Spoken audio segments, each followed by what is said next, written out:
Muy buenos días con todos. Buen día, buena tarde desde el lugar que están conectados. La Cooperación Interamericana de Acreditación, IAAC, les da la bienvenida a este evento que se ha organizado como parte de la campaña global por el Día Mundial de la Acreditación, año 2023. El tema que se promueve este año es la acreditación apoyando el futuro del comercio mundial.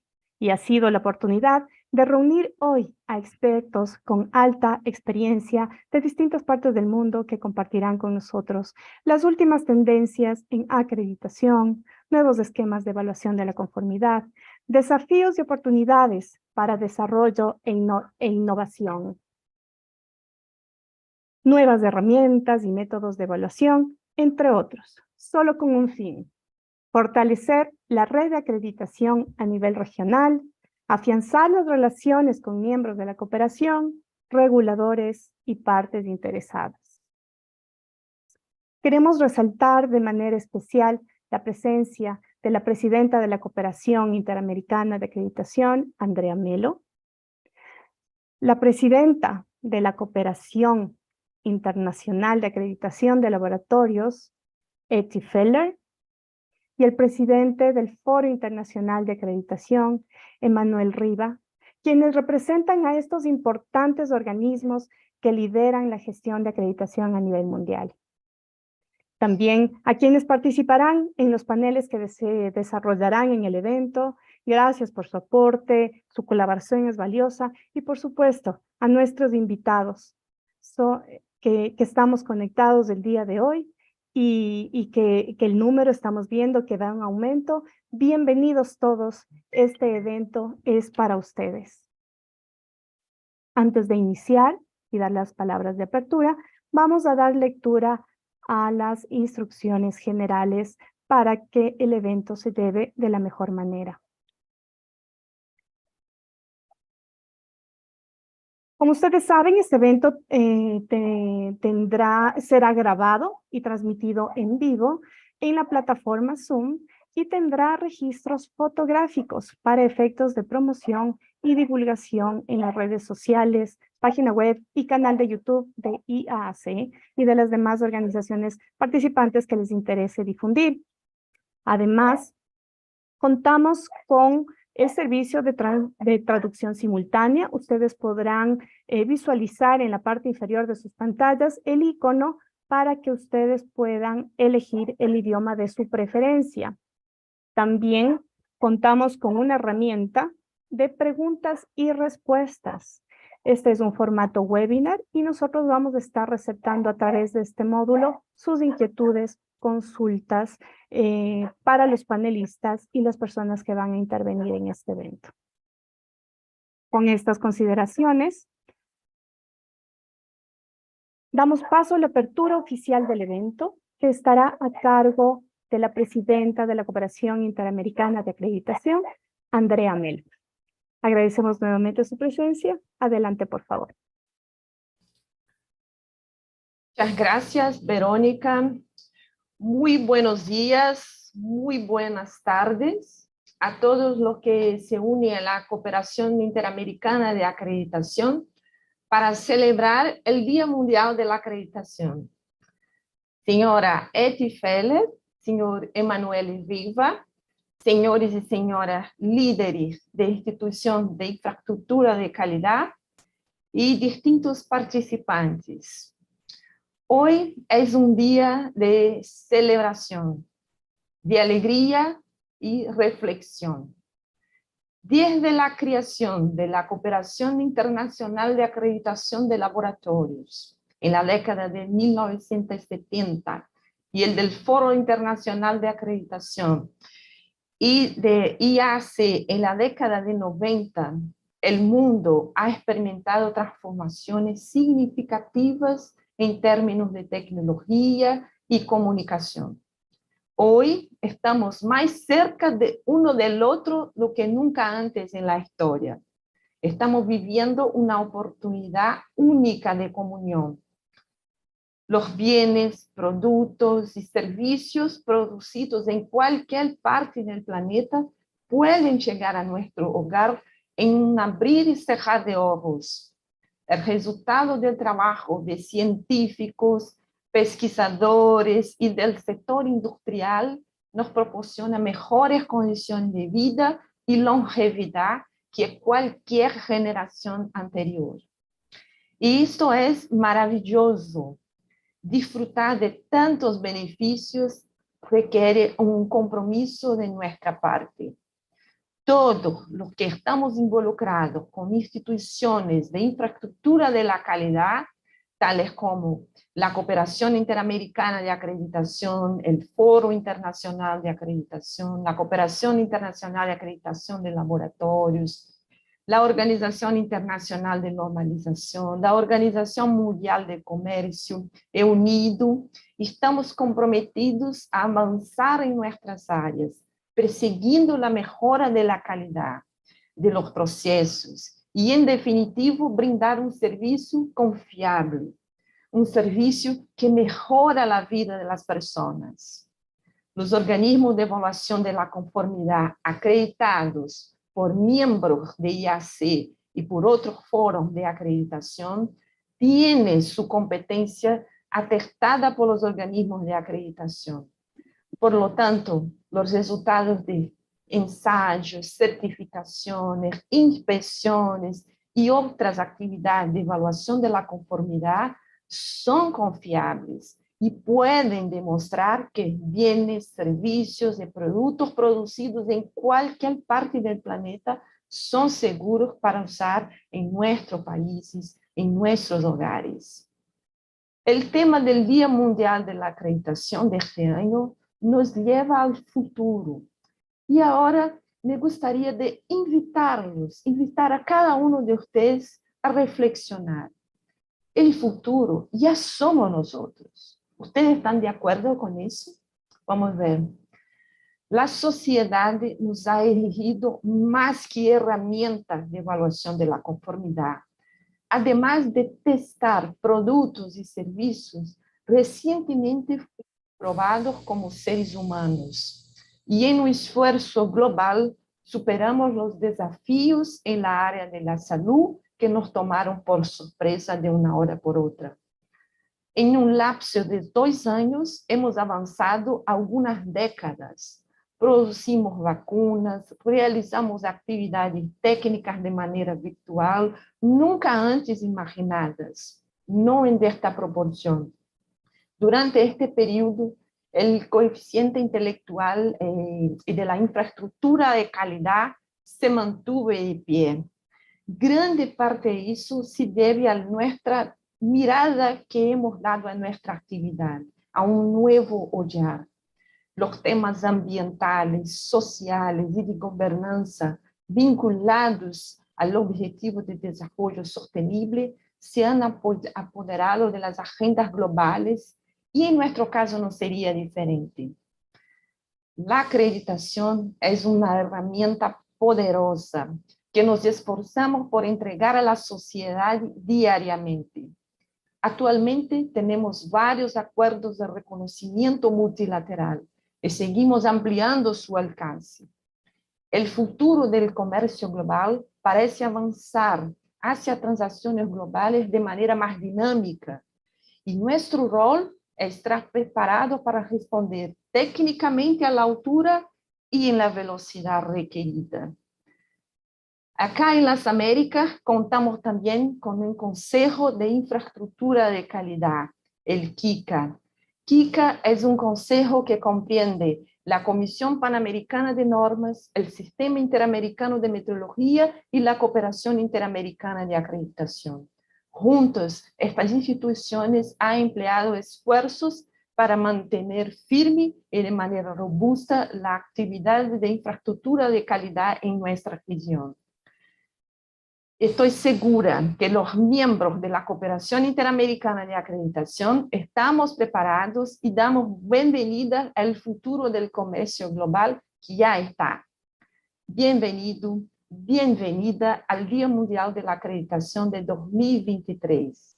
Disfrute la jornada de hoy con los líderes mundiales y palestrantes que están presentes y amablemente está nos brindando parte de su tiempo para regalarnos su gran conocimiento. Esta es una oportunidad única que compartimos con ustedes con mucha alegría. Hagan preguntas, hagan sus comentarios. Queremos escucharlos. Muchas gracias por su participación el día de hoy. Devuelvo la palabra a Verónica. Muchísimas gracias, agradecemos sus palabras de bienvenida y a todos motivarles a que continúen acompañándonos en el evento. Promover la acreditación se ha convertido en una constante a nivel mundial. Gracias a la iniciativa de IAAC e IAF, están con nosotros Eti Feller, que ya les habíamos mencionado, la presidenta de la Cooperación Internacional de Acreditación de Laboratorios, y Emanuel Riva, él es el presidente del Foro Internacional de Acreditación, quienes nos comentarán la perspectiva mundial de la campaña 2023 y el aporte de esta para el comercio global. Les escuchamos.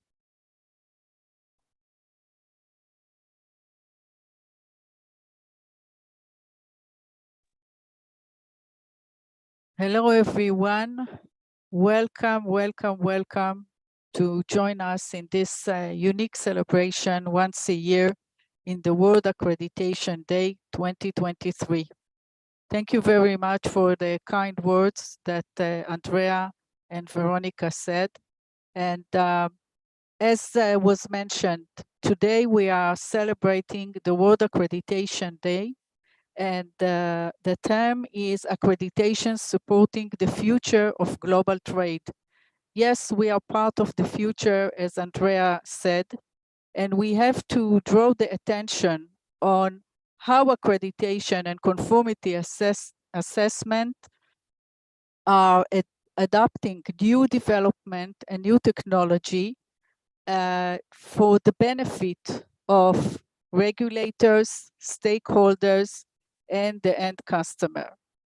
I think that each and every one have to lead, to learn the market and the need, to educate ourselves and our teams on the global level, regional level, of course, on the national level, have the agility. And after those 2 years, as Andrea mentioned, we have the agility to adopt changes and to adopt the system to what the market need, and to develop new ways of accreditation. And of course, each and every one will speak about remote assessment or remote activities. And also the market need these ways in order to adopt the new technology that the industry and the market use. We, as the global accreditation community, and all my friends from the regional level are part of our system, have to support the global trade and have to deliver confidence to the regulators and stakeholders in our system, and to make sure that it's not just wording, but yes, we will test one or inspect once, and it will be accepted everywhere. We have to make sure that the supply chain is more, although it's more complex, we give them the ability to be inspected in unique ways as needed. And nowadays we know that some inspection body use drones and some labs use robots. And each and every one will speak also about AI and how we will use AI. And we are part of the global community, and we have to make sure that our system will support the global need. We have to make sure that not only on the global level, we have to make sure that the regions and the national regulation are followed, and if in each and every economy has their own regulation. So we have to be very sensitive in this manner as well. Of course, sustainability is part of the global movement, and we as an accreditation community have to make sure that we are part of this development. As I said, we have to learn to lead this as well. The World Accreditation Day is a unique day that we can share also new development on a global level. Recently, IAAC and IAF and my colleague Emanuela River will speak in a couple of minutes. We issue for the last 4 years a mega project of one organization for accreditation. It's a new organization of IAAC and IAF. The new organization aim is to make sure that all members of IAAC and IAF will have the ability to take part in our work and to be part of the global community. Not only national accreditation body, but also a forum of labs, inspection body, and certification body, as well as stakeholders that will be part of our system. I want to congratulate IAAC for this event and wish everyone good health, stay safe, and enjoy the World Accreditation Day 2023. Thank you so much. Muchísimas gracias a Eti Feller, presidenta de IAAC, y continuamos precisamente, ya le habíamos nombrado, a Emanuel Riva. Él es el presidente del Foro Internacional de Acreditación, que continuará comentando acerca de la campaña mundial y su objetivo. Thank you for the invitation, and my compliments for this event that, if I see from the participants, is really well promoted and appreciated. So accreditation supports the future of global trade. It's important to highlight the point on the future. Just to give you an idea, I've been invited last week to attend to a meeting at the United Nations to talk about artificial intelligence and connection with our ESG and conformity assessment activities. So really, the future is today, it's not tomorrow, it's today. We are protagonists in this development, and it's good that we are being seen from the market as the focal point for these topics. So, however, there are growing concerns related to cybersecurity, as I said, artificial intelligence, data protection, frauds, fraud authenticity. So this also raised some consumer consciousness about the sustainability, provenance, health, and ethics. This is where we can help. So standards, I'm happy to see that also Renato is here with us. Standard methodology and accreditation provide a foundation for global trade by reducing transaction costs and providing common reference points. So, but to reach these goals that are common goals for all the pillars of the quality infrastructure, it's essential that also governmental and political legislation will support accreditation conformity assessment, facilitating the trade and strengthening the national quality infrastructure and the regional and the international. This, of course, can create some overlapping, some discussion between the role of the regulators, the role of our activities, but we have to be always focused that we are here to facilitate trade, not just only the movement of the goods, but now today it's important also the movement of the people. So we have to be focused that our main goal is to facilitate the movement of goods and people, and to make the trade fair, correct, with ethics and so on. Also taking consideration the Agenda 2030. So we have a huge responsibility in this regard. Accreditation also can support innovation, ensuring that new technology comply with the required standards, and play an important role in ensuring the continued trust in global trade. So we are conscious that we have a responsibility, but also we are conscious that we can do it. So we have the competence, and we have also the resources to arrive to this goal. So altogether, I think that we can reach, we can serve also our world on this regard. I'm happy to see that we are here, a lot of people celebrating this and giving us more strength to do this. Thank you.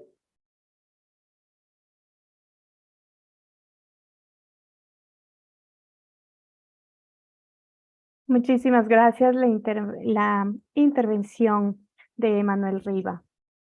Para continuar, el trabajo y el esfuerzo que viene detrás de esta importante campaña se ha reflejado sin duda en las intervenciones de estos dos líderes de estas organizaciones que están trabajando por la acreditación. Como habíamos anunciado, hemos preparado dos paneles con temas de interés para ustedes. En este momento damos inicio al primero, que abordará cómo la infraestructura de la calidad se ha convertido en una herramienta clave para eliminar barreras técnicas al comercio internacional y un apoyo importante para cumplir las metas de los Objetivos de Desarrollo Sostenible para el Comercio. El moderador de este panel será Víctor Gandhi. Él es secretario ejecutivo de IAAC, quien ustedes ya conocen, y a quien doy paso para la presentación de los panelistas. Por favor, Víctor. Muchas gracias, Verónica.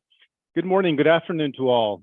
In this section, we are honored to have three speakers from our international partner organizations who will talk to us from their perspective on how quality infrastructure may be used as an international trade facilitation mechanism aimed at reducing technical trade barriers and also to help our countries implement SDG targets. Our first speaker, I'm proud to introduce Eric Wikström, who is the head of the Technical Barriers to Trade team at the World Trade Organization. The WTO is also a member of INET-QI, which is the International Network on Quality Infrastructure. As you may know, IF and ILAC are also members of INET-QI. Eric, welcome. The floor is yours. Thank you very much, Victor, and it's a pleasure to be here or be here. I'm in Geneva, so many greetings from Geneva, and it's also a pleasure to speak at this event where you're celebrating accreditation on this day. So my perspective in a few minutes that I'd like to give you is the perspective seen from the World Trade Organization, the WTO. In particular, the work that is done on technical barriers to trade, or as we more often say, regulations and standards. So what is the perspective on quality infrastructure seen from this part, and in particular also accreditation, as you know, plays a very important role there. So I had just a few points on this. Not necessarily completely interconnected, but you can always come back in the discussion and bring up issues that I raise. One point I wanted to make is that this concept I think still today to the outside world, when I see it here at the WTO can be quite complex. So when we talk about quality infrastructure, it has happened when I bring it up with colleagues who works more generally on trade, they think I'm talking about bridges or roads, and I have to say, no, we're talking about a particularly different kind of area here, and to define the idea behind this, that we're talking about metrology, standardization, accreditation, conformity assessment, market surveillance, and I think one challenge for the area is to try to describe how all this architecture, which is the quality infrastructure in a way which is quite invisible, in some senses, supports international trade and why it is so important for international trade. But the fact that it is so technical sometimes makes that difficult, I think, at the general levels of the WTO. I think there is a much greater understanding today in general on those who work on TBT type issues, SPS, so standard two-factor statutory management at the WTO of what we're talking about, but not in all governments, and it's by no it's such a complex area, and every country does this a little bit differently. So I think there could be more. There is quite a challenge to see how one can improve this across the board in very many countries. So that's my first point. It's simply to make that it's a complex subject, as you all know, and from outside, sometimes it may be a little bit impenetrable. And I think one has to try to make it more clear in terms of why this matters. So how can one do that? And that's my second point. And what do we mean by why is this important for trade? What I try to say in different contexts and talking to trade officials in the context of WTO is that in a way it's a bit like standards. You notice it when it's not there. There are often gaps. This is all about creating trust. And I think that was very well put by some initial speakers.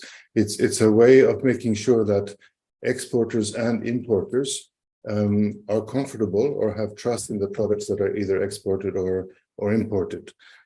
So in a way, if you trust the machinery that's behind it, you will have more confidence in the products that are traded on international markets. So, and when you have international and global trade, where you have value chains that might be, or supply chains that might reach over several countries, have very many components, and they all need to come together into one product that is traded on international markets. If an individual supplier is not able to demonstrate that its particular component is up to standard, is of the right quality, is safe, that will drop out of the supply chain and you will have a gap in it and you will not be able to access those markets. So a quality infrastructure, meaning, for instance, a certification body that is accredited, will enable countries across the line to be able to engage more in trade. Of course, you are all aware of this crowd is aware of this, but I think sometimes that is not clear, and one has to focus on where the gaps are in countries to see how one can correct that, and also associate it to competitiveness, because without this type of infrastructure, it is difficult to compete in international markets today. So I think the main second point I'm making here is that with respect to trade, in summary, the emphasis is that quality infrastructure supports confidence in trade. And this is in a way, confidence and trust is the currency of trade. You need that when markets are globalized and you have international trade among countries, producers and suppliers who are anonymous to each other. In the Iron Age, when we just had villagers who everyone knew each other, you didn't need that. But today it's quite different. In terms of what happens at the WTO, a third point, to me, the issue seen from the WTO, when things come to the TBT committee, the Technical Barriers to Trade Committee, we often see them because it's too late. So there is a trade problem. A trade problem has already arisen. So there's a trade concern. And we call these specific trade concerns and discussions. And one quite remarkable trend is that increasingly the trade concerns are in the area of conformity assessment. Not so much on the requirements, so you still have that, of course, but it's on how countries demonstrate that the requirements are met, whether we're talking about standards or regulations. And that is the centrality of conformity assessment in that issue. And here, while everyone can agree on the importance of QI in this context and on conformity assessment, there are many examples of how this can get tricky. Without going into particular countries or details, but from some countries have shed the light on how small companies, SMEs, sometimes may not have the backing or may not be able to access appropriate quality infrastructure in their home countries, and therefore cannot gain access to supply chains. So what is the QI? Is it a public good? Who should have access? How about small countries, or should this be done at the regional level? Does every country have to have everything? That kind of debate has come up. In the context of the pandemic, there were a lot of issues that raised the importance of QI and accreditation. And we saw situations where, for instance, masks need to be produced quickly in Kenya. And during that time, we saw examples of how the right standard had to be found to do this. And you'd have to have the right tests, the right standards the right standards to do it, and also the right infrastructure to be able to demonstrate compliance. In South Africa, there were winemakers that switched to sanitizers, and you had dress and textile producers that began to produce PPEs instead. And you had very quick cooperation between China and EU in the area of accreditation with respect to medical supplies. This all went quite quickly in the pandemic period. So it shows that there is some room for making facilitating conformity assessment in this area. At the height of the pandemic, almost 40% of all COVID-related notifications in the WTO were TBT notifications, so technical barriers to trade notifications. And many of them were about finding ways to facilitate trade, where conformity assessment was very much at the forefront. And this had to do with, like was mentioned at the beginning, remote technology, electronic certification, and how one could unilaterally recognize, etc. But all of that said, the tensions that we have seen, which was my third point here, that we see at the WTO, they put a light on the need for getting the underlying architecture in different countries straight, and the relationship between standard setting and regulation, the relationship between all the bodies which are part of the QI and other stakeholders, between acknowledging the importance at a higher level in government and across regulatory agencies in government. And very quickly to wrap up, if we look at what's next and on the horizon, the TBT committee now is looking at guidelines for conformity assessment that should make the use of different types of conformity assessment procedures in different situations when the risks are different, easier for regulators to decide on. So that's one thing that's being looked at. And in this context, quality infrastructure has been mentioned. That's one point. There has been recognition of this importance in the past about the importance of QI. And I think there will be quite a lot of discussion looking down the road on new technology. How do you facilitate trade in this area without compromising safety and quality and without leaving countries behind? And I think that will also be a major issue. Okay, that was a few points seen from the perspective of the WTO. Thank you.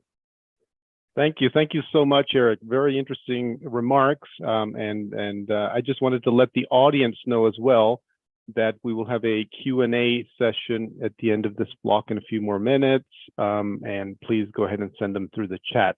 We certainly share your thoughts, Eric, on getting the message of the importance of QI in a very simple, clear, understandable way to the decision makers, to the consumers.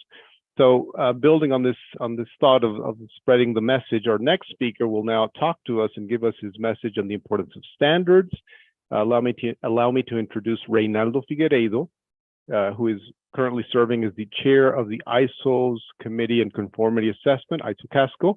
Reynaldo is also the vice president of Conformity Assessment Strategy in ANAB, which is an accreditation body that is a member of IAAC.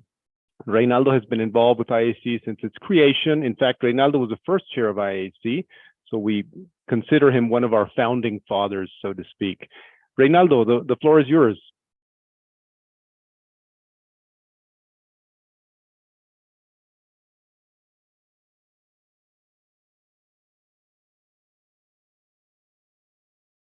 One second here. Sorry, Victor. Thank you very much for the introduction. Can you hear me? Yes. Thank you. It's a pleasure to be here and talk to the audience on the support of the future of global trade and how ISO ACASCO, the policy committee of ISO, it's contributing to this effort since ISO ACASCO, or previous ISO ACASCO was a Certico, start to develop standards related to conformity assessment. I'm going to give you an overview on CASCO quick, and then go to the point about the use of our standards on UN SDGs, how to support our standards support UN SDGs, and also a very specific example of how this infrastructure that we're hearing now from Etty, from Manuel, and Eric mentioned about regulation and how all of this is working. And I'm going to prove to you that's working, okay?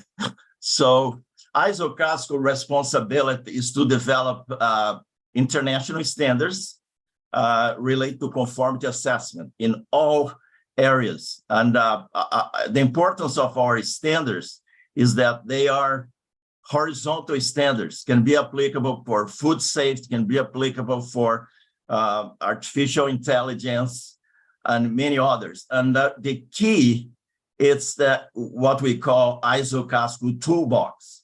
It's not too many standards. If I'm sure the majority of the people here know about CASCO, know about our standards, but they are only 37 standards, but they cross the world on the implementation of these standards. Our vision as CASCO is to facilitate trade to the development of relevant standards. And the importance of the international standard. Why and what is the benefits that ISO-CASCO and our standards has relate to be international? The first point, it's a dual logo, ISO, the International Organization for Standardization, and IEC, International Electrotechnical Commission.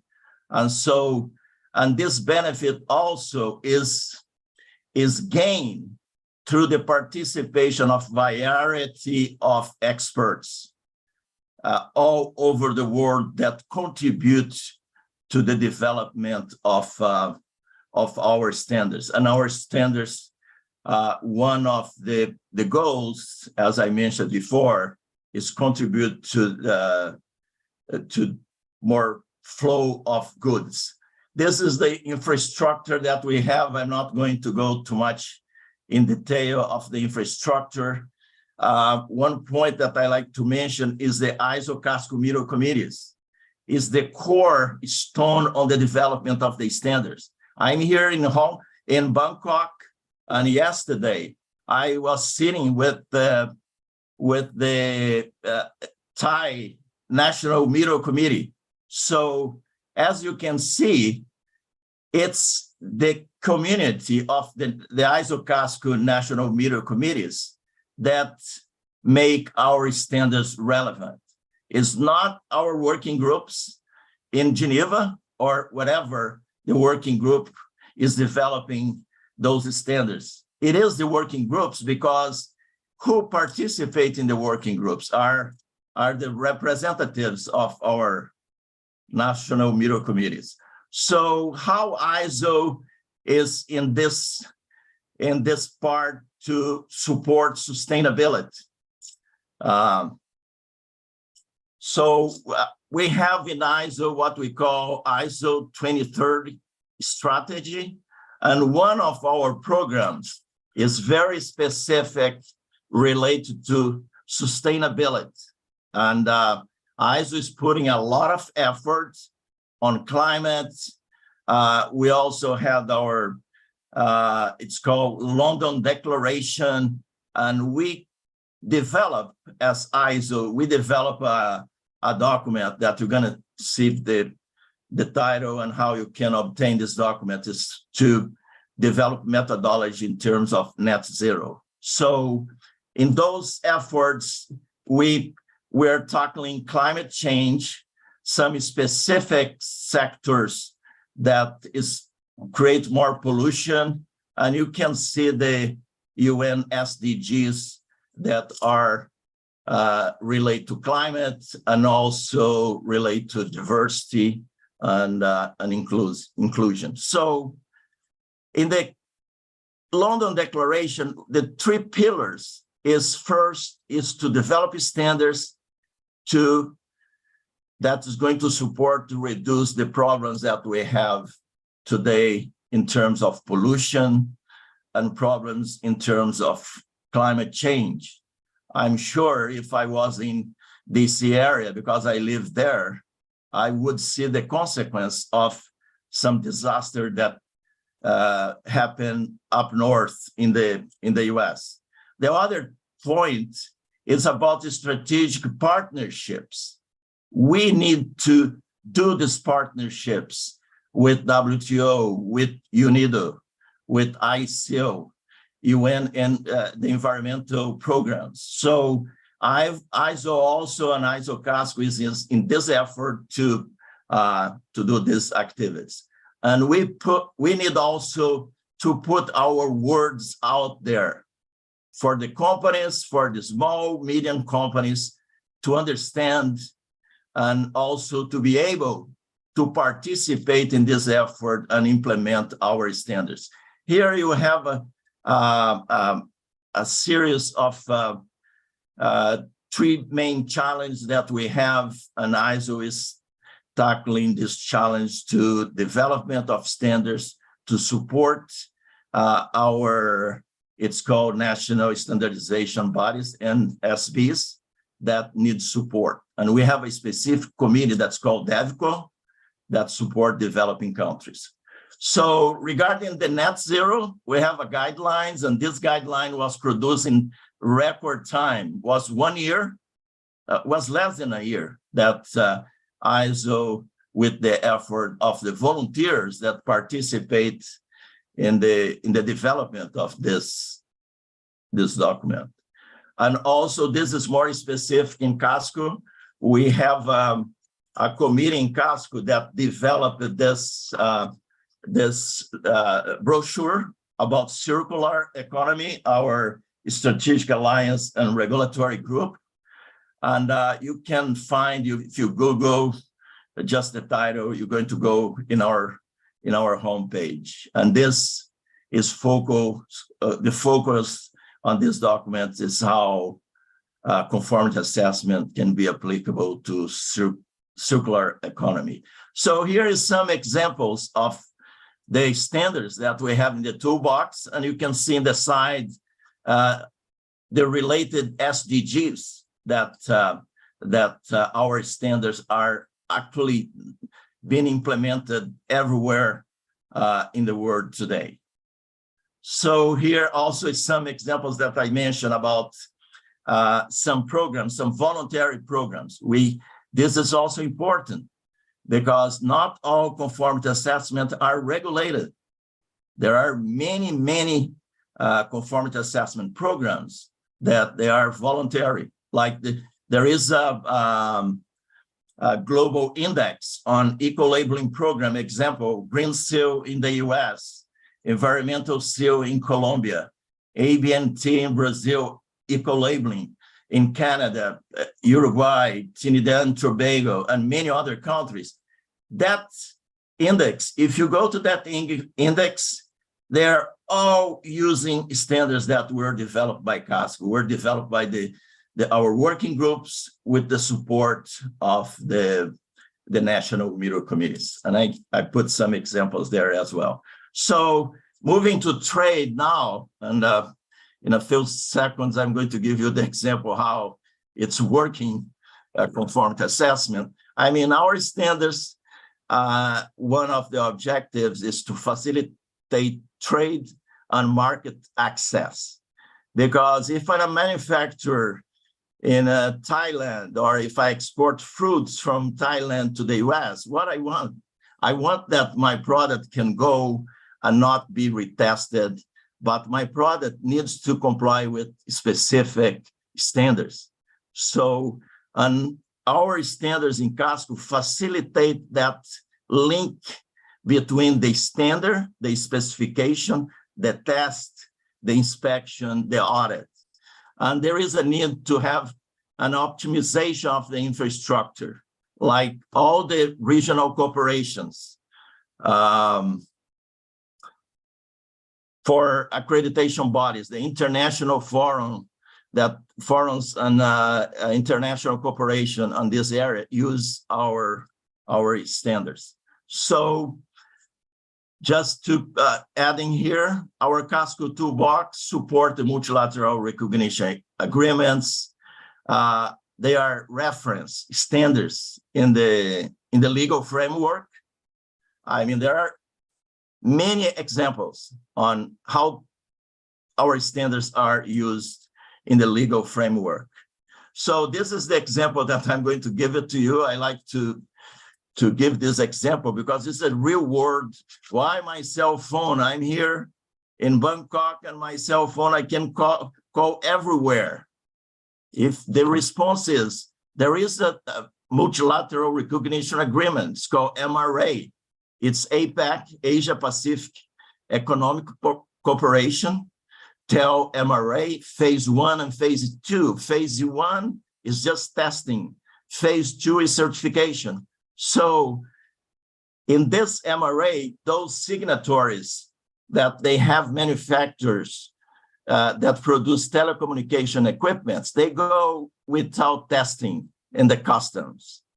And in addition to that, those MRAs that I mentioned, they use the ISO Casco toolbox. And I gave other two examples, is the US and the EU MRA for telecom and bilateral with Japan.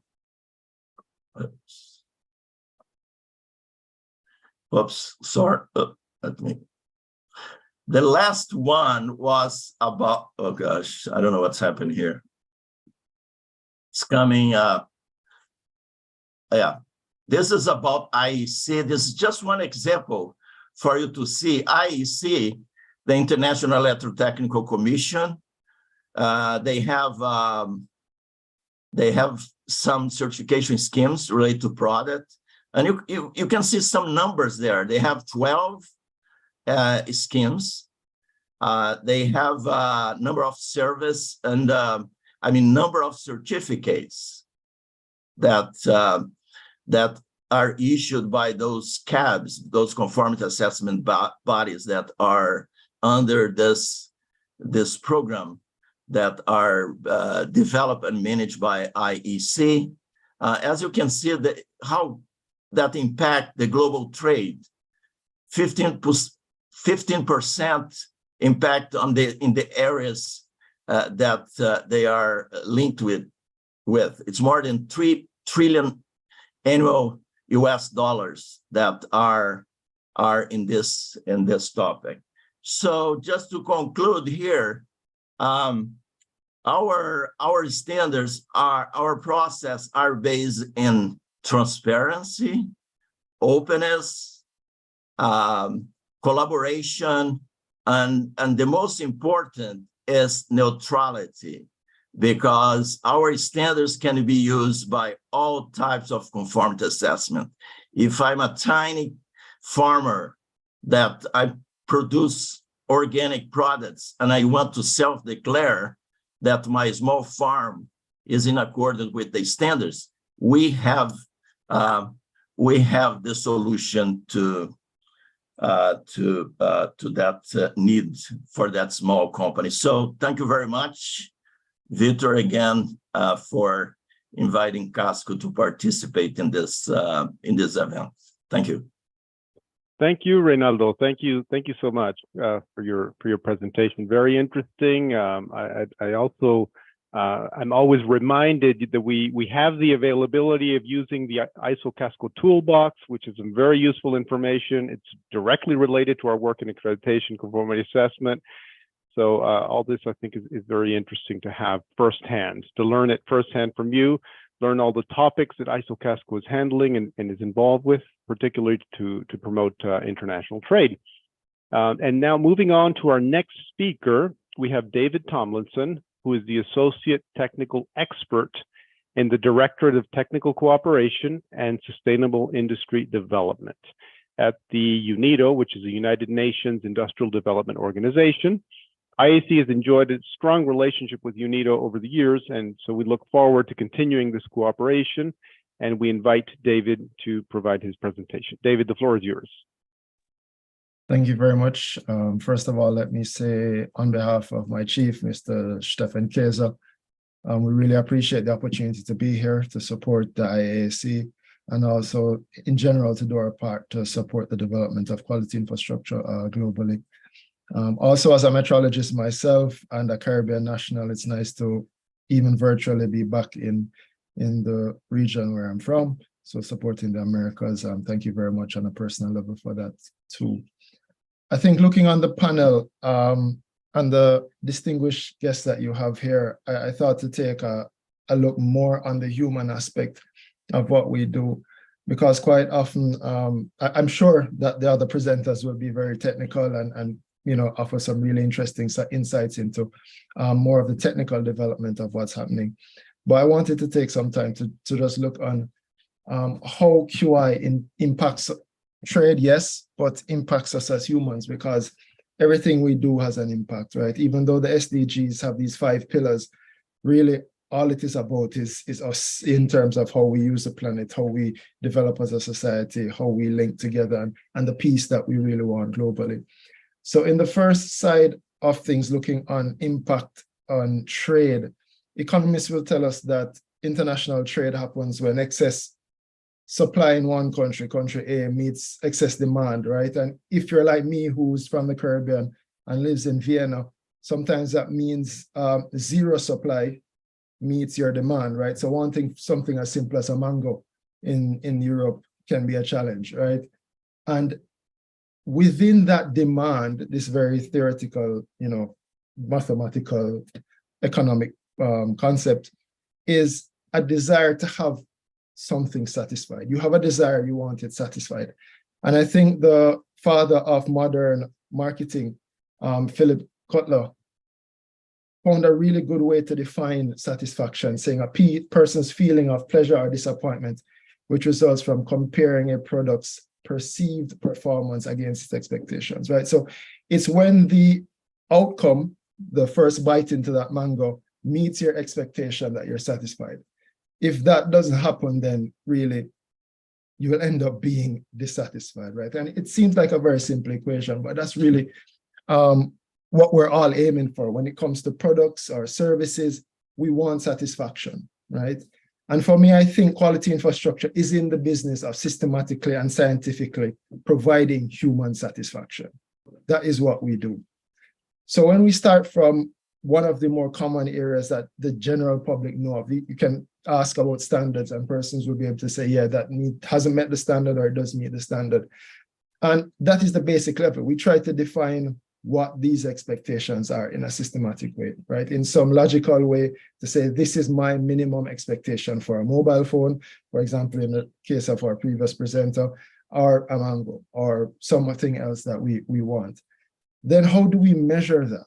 Well, there has to be some mechanism to say that, these defined expectations can now be checked. And this is where metrology comes into play. And this is where my heart is. With BIPM, the International Bureau of Weights and Measures, defining it as the science of measurement and its application. The other side that persons often see and know is the market surveillance side of it, where some authority comes in and makes sure that it meets the regulation. Coupled with that is conformity assessment, right? We want to know that what we have is tested. But what we're here celebrating is accreditation. That procedure, that part of it in relation to giving formal recognition that somebody or some human has the competence to do these tests, to analyze whether or not these minimum expectations will be met. And quality infrastructure for me is that mechanism. We can be very technical, and I find quite often, even as metrologists, we get very, very technical in topics. But that's really what we're trying to do, to find a way to ensure human satisfaction in the things we do. IAAC QI, which has been mentioned by or my predecessors also, the International Network of Quality Infrastructure has found a definition for this after much painstaking discussions. And this is a system that has been put together to support quality, safety, environmental soundness of goods, services, and processes. And in terms of the WTO, now we're looking on trade itself. The technical barriers to trade agreement in Article 6 spells out a number of these pillars of quality infrastructure that we looked on in my previous slide. But in there, I wanted to highlight the word satisfied.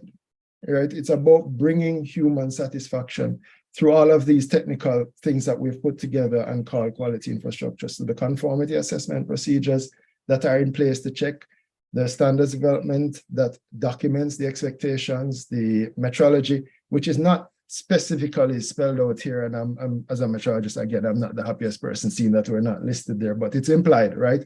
When you speak of international standards, what are the standards for measurement? These are very important. And there also is accreditation to ensure that these tests, these conformity assessment results are accepted throughout the world through these mutual recognition or mutual recognition agreements that is in place with the IAAC, IAF to support that. So fundamentally, quality infrastructure is important for society and also for trade. Looking on that, then, how does quality infrastructure support our targets for the way we use our planet for prosperity, for our goals as mankind, our 2030 Sustainable Development Goals? Well, if we look on prosperity, the pillar of prosperity, of one of the 5 pillars, quite often this is the one my division, my unit looks to, particularly because of a lot of our work is focused on SME competitiveness, quality, and supporting trade. So we often rely very much on quoting SDG 9, industry, innovation, and infrastructure. But accreditation itself really serves an important part in achieving prosperity for us as a people. It reduces technical barriers to trade, ensuring that the results of a measurement in country A is accepted wherever it goes. So there's no retesting, there's no issues with, being rejected on the ports. It makes things a lot easier. Also, those who are involved in international trade now can be confident, can trust the products that they receive, can trust even services that you get, that it's at a particular level, right? It also helps regulators to know that the results that come from these labs can be trusted. I don't have to second guess it. And finally, at the consumer level, I can be confident when I pull a product from the shelf, it's not going to harm me, it's going to meet my expectations. Then in terms of the pillar on people, I mean, it's weird to see that we've detached it, but because everything we do is really about people and about us and how we use things, or how we, affect things and our environment. So accreditation helps to protect us, right? These products are trusted, they have met their minimum requirements, especially for our safety, for our health. And then there's also the fact that we can trust health measurements. This is also something important because our doctors rely on this for diagnosis. So if we cannot trust the measurements themselves, then how am I sure that I have the correct diagnosis? An important part that accreditation also plays is in gender equality, right? And we don't often think about this at the forefront, that this is an important part, but accreditation provides objective measurements for how something performs, the competence of a person. It's not based on gender, it's not based on what you look like, it's these objective results. And this really helps in terms of taking out a bit of the subjectivity and the bias that we as humans could have in what we do. Then in terms of our planet, measurements are playing an important role to see how we are impacting the planet with our usage as humans. And also it helps us with other systems that have been set in place, for example, with carbon credits and different monitoring systems that we also use. And also, importantly, allows governments, allows regulators, allows bodies to be able to define, develop policies to help us to better manage the way we use our planet. UNIDO as an organization, quite often you think of UNIDO in terms of technical cooperation. It's a large part of what we do. We support countries towards developing a number of systems, one of them being the quality infrastructure, which is the unit I work within. But also an important part is the role we play in supporting the technical organizations that have this mandate, your BIPM, IAF, IAAC, ISO, IT, all of these organizations. And being part of INET QI, is very important to us, because there we actively contribute to the human body of knowledge and all that happens with recording our development in this area of QI, but also pushing forward with new areas such as digitalization as a result of the fourth industrial revolution. So in addition to just our part within IAAC QI, we also produce a number of public goods which are very important to us. One of them is our laboratory network, LabNet.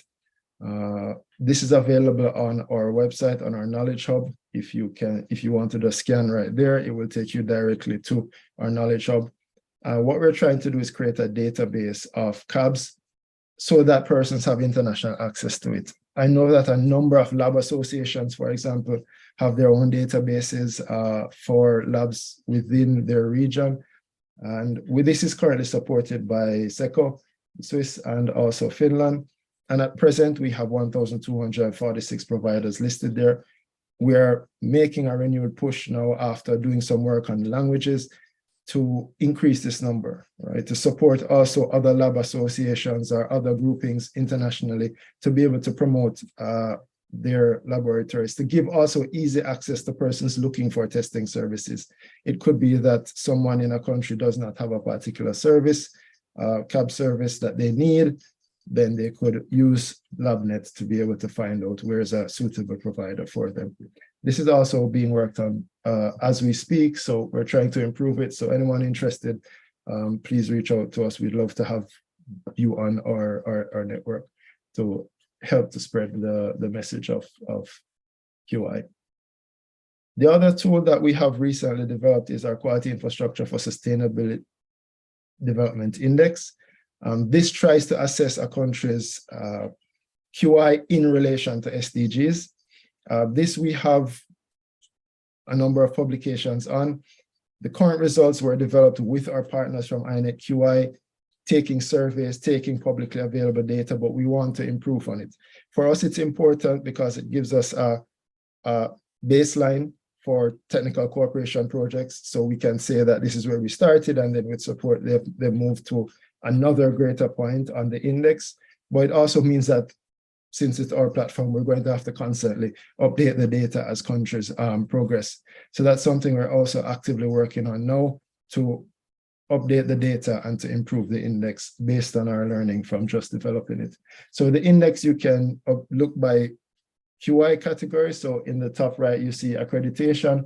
And I just took Brazil as an example from what is on our index. You can also explore the rankings in terms of accreditation by region, for example. So I took the Americas, Latin America, to see their, from our index, how the countries rank in terms of accreditation. Then also another important public good that we work on very often is publications with partners, such as ISO, IAF, BIPM, OIML, and make these available. So particularly in the era of digitalization, we know QI is changing and is reacting to all of these changes, especially AI, I think is really pushing us and amazing us at the same time. But then laboratory policies, things like how we reacted during COVID-19 to remote assessments, documenting that and how that has changed our lives really and evolved how we operate.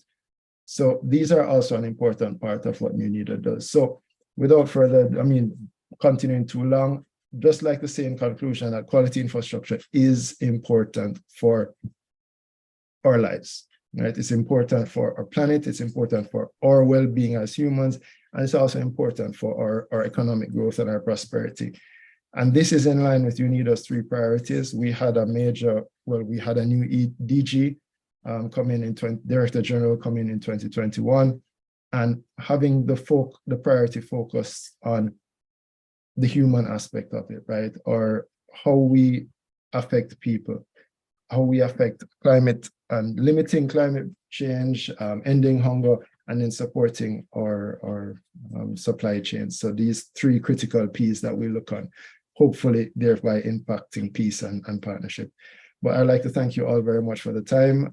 I also would direct everyone, if you'd like to look on our Knowledge Hub, that is where all of our public goods are stored, all of our publications, our tools, it's all accessible there. You can just scan the QR code and it will take you there. Thank you very much. Thank you. Thank you so much, David. Thank you for your remarks and bringing this human element into the discussion by highlighting the importance of satisfaction, trust, confidence in our QI systems that will certainly meet that objective of meeting the needs of the consumers, of the people. It's very important, all the initiatives that UNIDO is doing. Thanks also for highlighting UNIDO's role in INET QI, and obviously that recommendation to visit the UNIDO Knowledge Hub. We're definitely going to keep that in mind. The QI index and all the interesting publications and tools that you have available. We have received some questions in the chat, so please, I will ask the panel speakers to stay for just a few more moments. I will start by reading out a question that we received that is directed to Eric from WTO. The question is, what kind of assistance can the WTO provide to its members regarding TBT issues? Eric? Okay, so I guess I would say that well, basically there is an agreement among the 164 WTO members, which is about standards and regulations. So that's the TBT agreement. So it regulates between all members disciplines on what you can and what you can't do. And in a nutshell, it gives members the right to regulate. That's very clear, for sovereign, legitimate reasons, protection of human health, protection of the environment, etc. But at the same time, there's a discipline that says you have to be transparent. You should use international standards, and that's where we heard many references already. You cannot create unnecessary barriers to trade, etc. You cannot discriminate.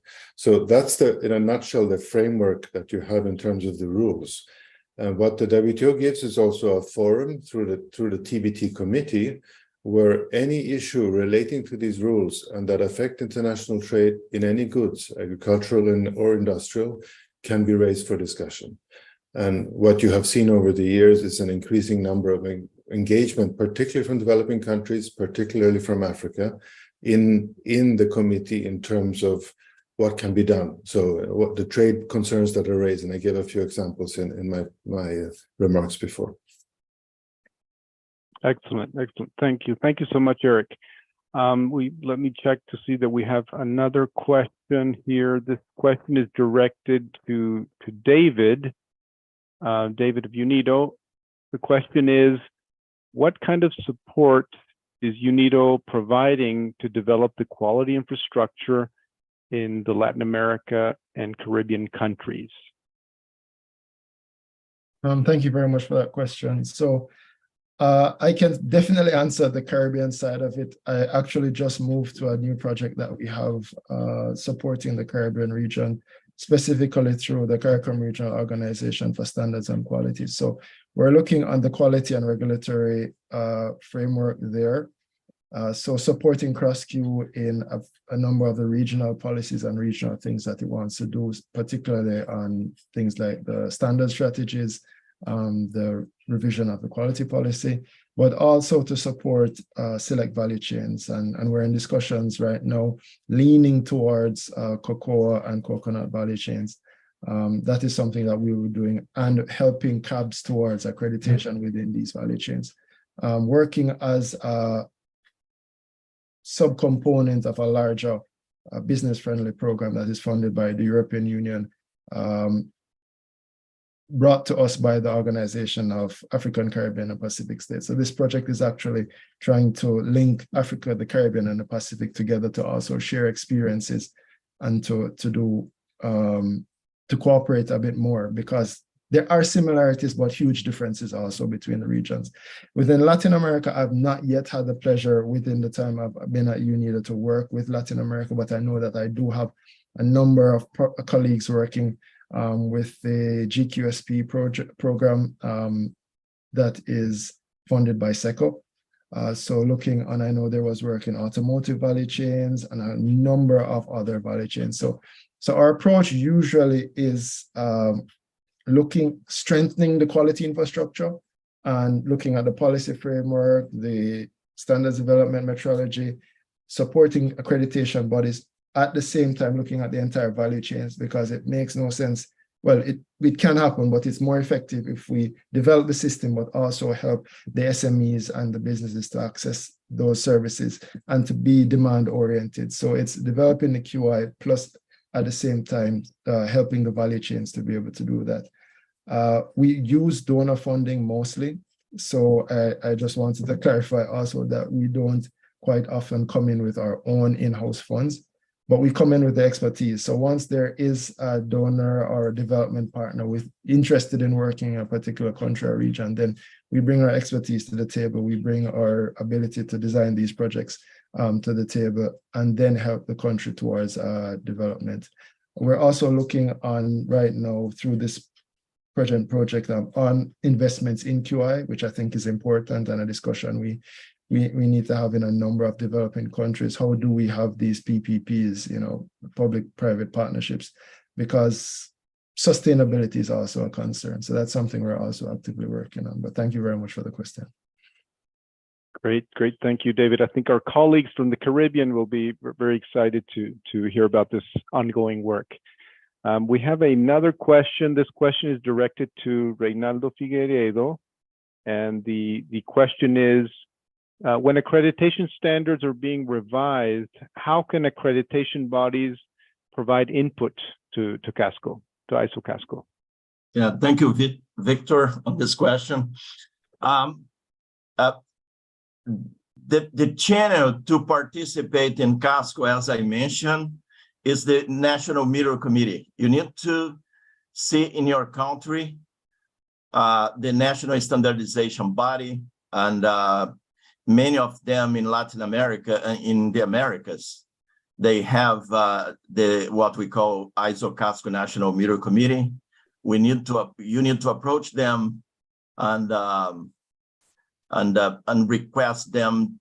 And first, you need to participate in the National Mirror Committee, and then they are going to nominate you to participate in the working group on CASCO, and more now, because of all we went through, all the CASCO meetings, including plenaries, it's going to be hybrid. So the opportunity is there, the door is open to participate in our work.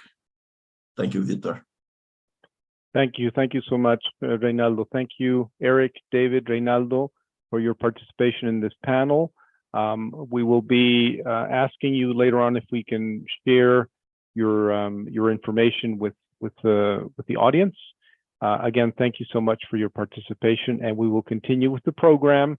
I will pass the floor to Verónica. Muy bien, muchísimas gracias, Víctor, y a los panelistas por sus excelentes intervenciones. Continuamos con el segundo panel de este día, que nos permitirá conocer cómo la acreditación y los acuerdos de reconocimiento internacional generan confianza en reguladores, gobiernos, sector privado y otros, para el desarrollo de las economías y abrir nuevos mercados. Como moderadora nos acompaña Cristín Fernández, de la entidad costarricense de acreditación, quien hará la presentación de los panelistas que tratarán este tema. Adelante, Cristín. Gracias, Verónica. Vamos a tener, como indica Verónica, el segundo panel, ¿verdad? Nos acompañan Alberto Herrera, Senior Manager Accreditation de las Américas, Prasanth Ramakrishnan, Senior Manager de las Inspection Agencies, ambos de International Accreditation Service, IAS, de los Estados Unidos, organismo de acreditación, miembro pleno,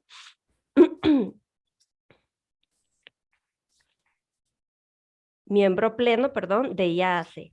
Yasmín Bautista, gerente de laboratorios de la entidad mexicana de acreditación, EMA, de México, que es un organismo de acreditación signatario de los acuerdos MLA de varios alcances. José Miguel Choque, responsable de la acreditación de laboratorios de la Dirección Técnica de Acreditación y Metro de Bolivia, que es un organismo de acreditación miembro pleno que se encuentra en proceso de evaluación para ser signatario del MLA de IAAC. E Israel Teixeira de ABRAP, de la Asociación Brasileira de la Evaluación de la Conformidad y presidente del Comité de Partes Interesadas de IAAC. Bienvenidos. Vamos a iniciar y quisiera consultarle a Alberto Herrera, desde su perspectiva, cuáles son los retos globales en el comercio internacional y cómo puede ayudar la evaluación de la conformidad a superar estos retos.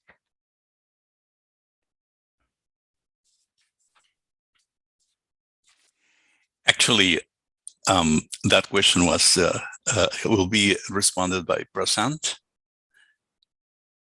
my colleague Prasant Ramakrishnan. So I was addressing the second question. So if you want me to start with my question, that's fine. Or you want to switch the roles?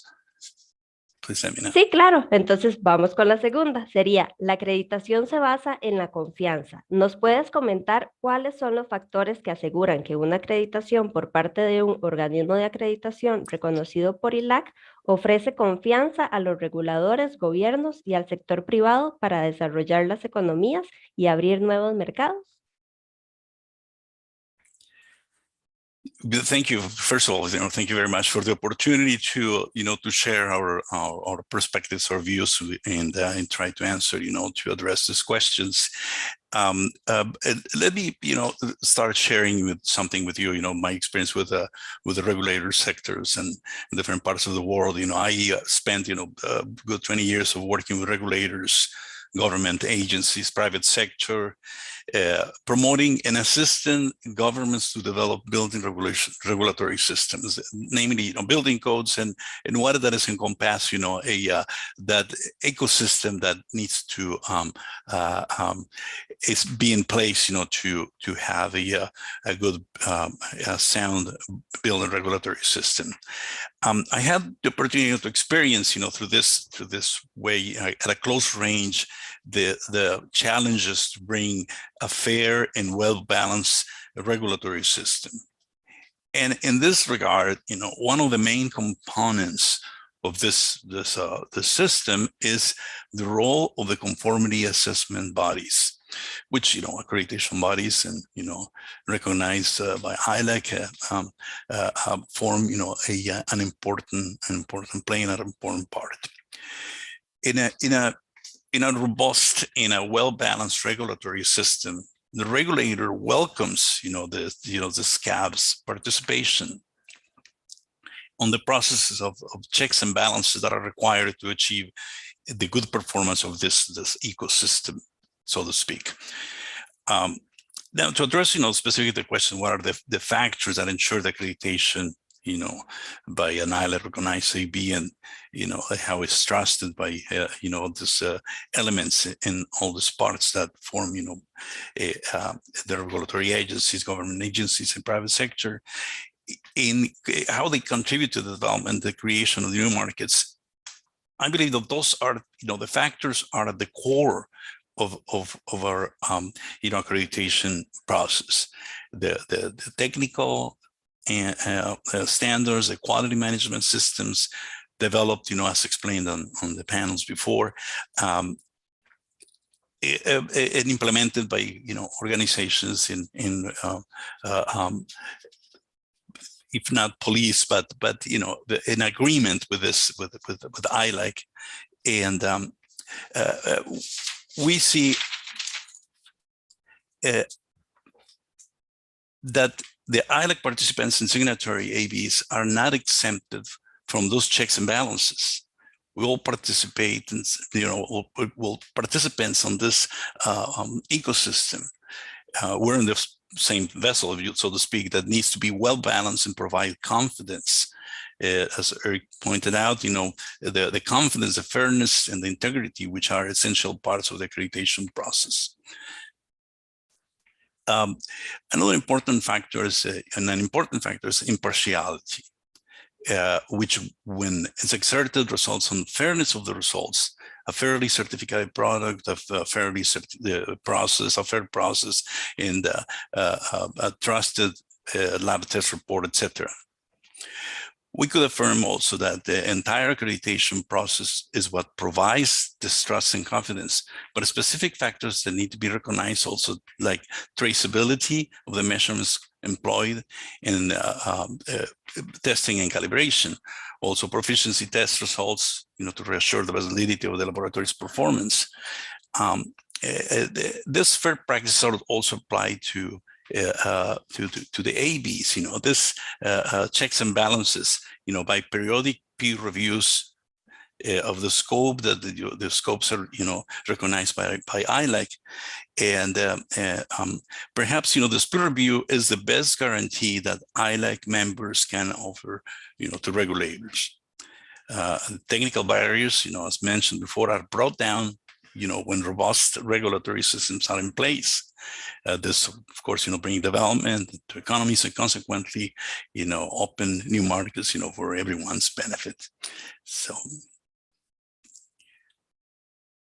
that is my part of the response, to the question, and I leave, for the next room for the next one. Thank you. Muchas gracias. Ahora sí, Prasanth Ramakrishnan, desde su perspectiva, ¿cuáles son los retos globales en el comercio internacional y cómo puede ayudar la evaluación de la conformidad a superar estos retos? Thank you. Thank you for the question. And, there are many global challenges in international trade, and some of them, there are many, but let me talk about the significant ones. They are the different foreign technical regulations and standards. We have a standard in America, we've got a standard in Mexico, we've got a standard in Latin America. There are so many different standards, but the standards talk about the similar requirements. So that's one challenge. Another challenge is there are so many voluntary standards, so it's mandated. So that's there. And technical regulations by the regulators vary with economies. So that's another challenge we have. So as I said earlier, duplication of requirements, the complexity in the requirements are the challenges we face from an accreditation perspective when we accredit a CAB. And this challenge is what happens is that it puts enormous pressure on the industries. So they got to comply with redundant standards and regulations. So what happens is that they they spend so much time and money on the processes, and that affects the cost. So as a consumer, you got to pay a higher price and taxes and heavy taxes there, so which can lead to inflation, right? So to avoid all these things, in the conformity assessment community, the accreditation bodies have mutual recognition arrangement and multilateral arrangement in place. This mutual recognition arrangement and multilateral arrangement based on IAAC and IAF have got significant advantages, meaning, for example, there's a test lab which is recognized by, for example, by IAS, and IAS being a mutual signatory of IAAC. So that if that product has to be exported to the different economy, which is also a mutual signatory of IAAC, so that can be it's portable. The test reports are portable and been accepted there, so the product does not have to be retested again. And similar logic applies to inspection and certification activities. So and also the World Trade Organization technical barriers to trade agreement recognize the equivalency of the certificates provided by the CABs who are accredited by the ABs who are part of the IAAC and IAF arrangements. And so some of the benefits what we see is the cost, the significant cost we see, which can reduce the inflation, and portability acceptance of the results, whether it be testing, inspection, or certification. The portability and acceptance makes a difference. And this helps to develop mutual trust and credibility between the economies. So better relationship between the economies. So that's one thing. And one more thing I also want to add is there are some developing economies where there's a need for standardization bodies, accreditation bodies, and the conformity assessment community who are already established leaders in accreditation. We work with them and try to help them develop an accreditation body for their economy. And we encourage them to be a part of the mutual signatory status of IAAC, IAF, IAAC. So all these things are in process. So, so these are some advantages in this how the conformity assessment community helps to overcome the global challenges. This global challenges never stops. You see new global challenges, the technologies, artificial intelligence, chat GPT, and so many new emerging technologies. So all these things still we keep working through. That's why we keep revising our conformity assessment standards periodically so that we stay in alignment with the current developments and technologies. Thank you. Muchas gracias a Alberto Herrera y Prasanth Ramakrishnan de International Accreditation Service. A continuación, invitamos a Yasmín Bautista, gerente de laboratorios de la entidad mexicana de acreditación EMA. Y queremos consultarle a Yasmín cuáles son los beneficios y las ventajas para los organismos de evaluación de la conformidad de acreditarse con un organismo de acreditación signatario de los acuerdos de reconocimiento multilateral de IAAC, ILAC e IAF desde la experiencia del EMA. Bueno, muchas gracias. Primero que nada, quiero agradecer a la Cooperación Interamericana de Acreditación por la invitación a compartir la experiencia de EMA en el sector agroalimentario y cómo nuestra tarea como acreditadores pues contribuye al futuro del comercio mundial. Bueno, como lo hemos estado viendo desde el inicio de esta jornada, hoy más que nunca pues toda la economía mundial depende en gran medida de todos los procesos, productos o servicios que se están comercializando tanto de manera local como internacionalmente. Y bueno, el sector agroalimentario pues no dista diferente y debemos garantizar pues la seguridad y la inocuidad de todos los puntos de la cadena suministro que se tienen o con los que se cuentan, ¿no? En cada uno de estos puntos, garantizando pues la seguridad alimenticia. Y bueno, cada vez nosotros como consumidores también buscamos que todas nuestras necesidades y expectativas que tenemos pues se cumplan. Y bueno, ya basados en cuanto a la pregunta que me haces, pues una de las principales ventajas que cuentan los organismos de acreditación que son firmantes de estos acuerdos de reconocimiento mutuo con las diferentes cooperaciones internacionales de acreditación, como lo es ILAC, IAF, y las cooperaciones regionales, como es la Cooperación Interamericana de Acreditación o la Cooperación de Asia-Pacífico, es que todos estos productos o servicios que se producen en las regiones se pueden comercializar, dan apertura a los diferentes mercados, garantizan la competencia y la calidad de los servicios y de la actividad que realizan los organismos de evaluación de la conformidad que estos entes acreditadores realizan. Es decir, pues es una herramienta para abrir libre comercio, apertura de mercados, entrar a nuevos mercados, tener una mayor competitividad.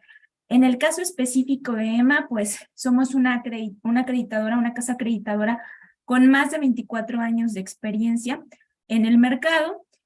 Somos firmantes de los acuerdos de reconocimiento mutuo de la cooperación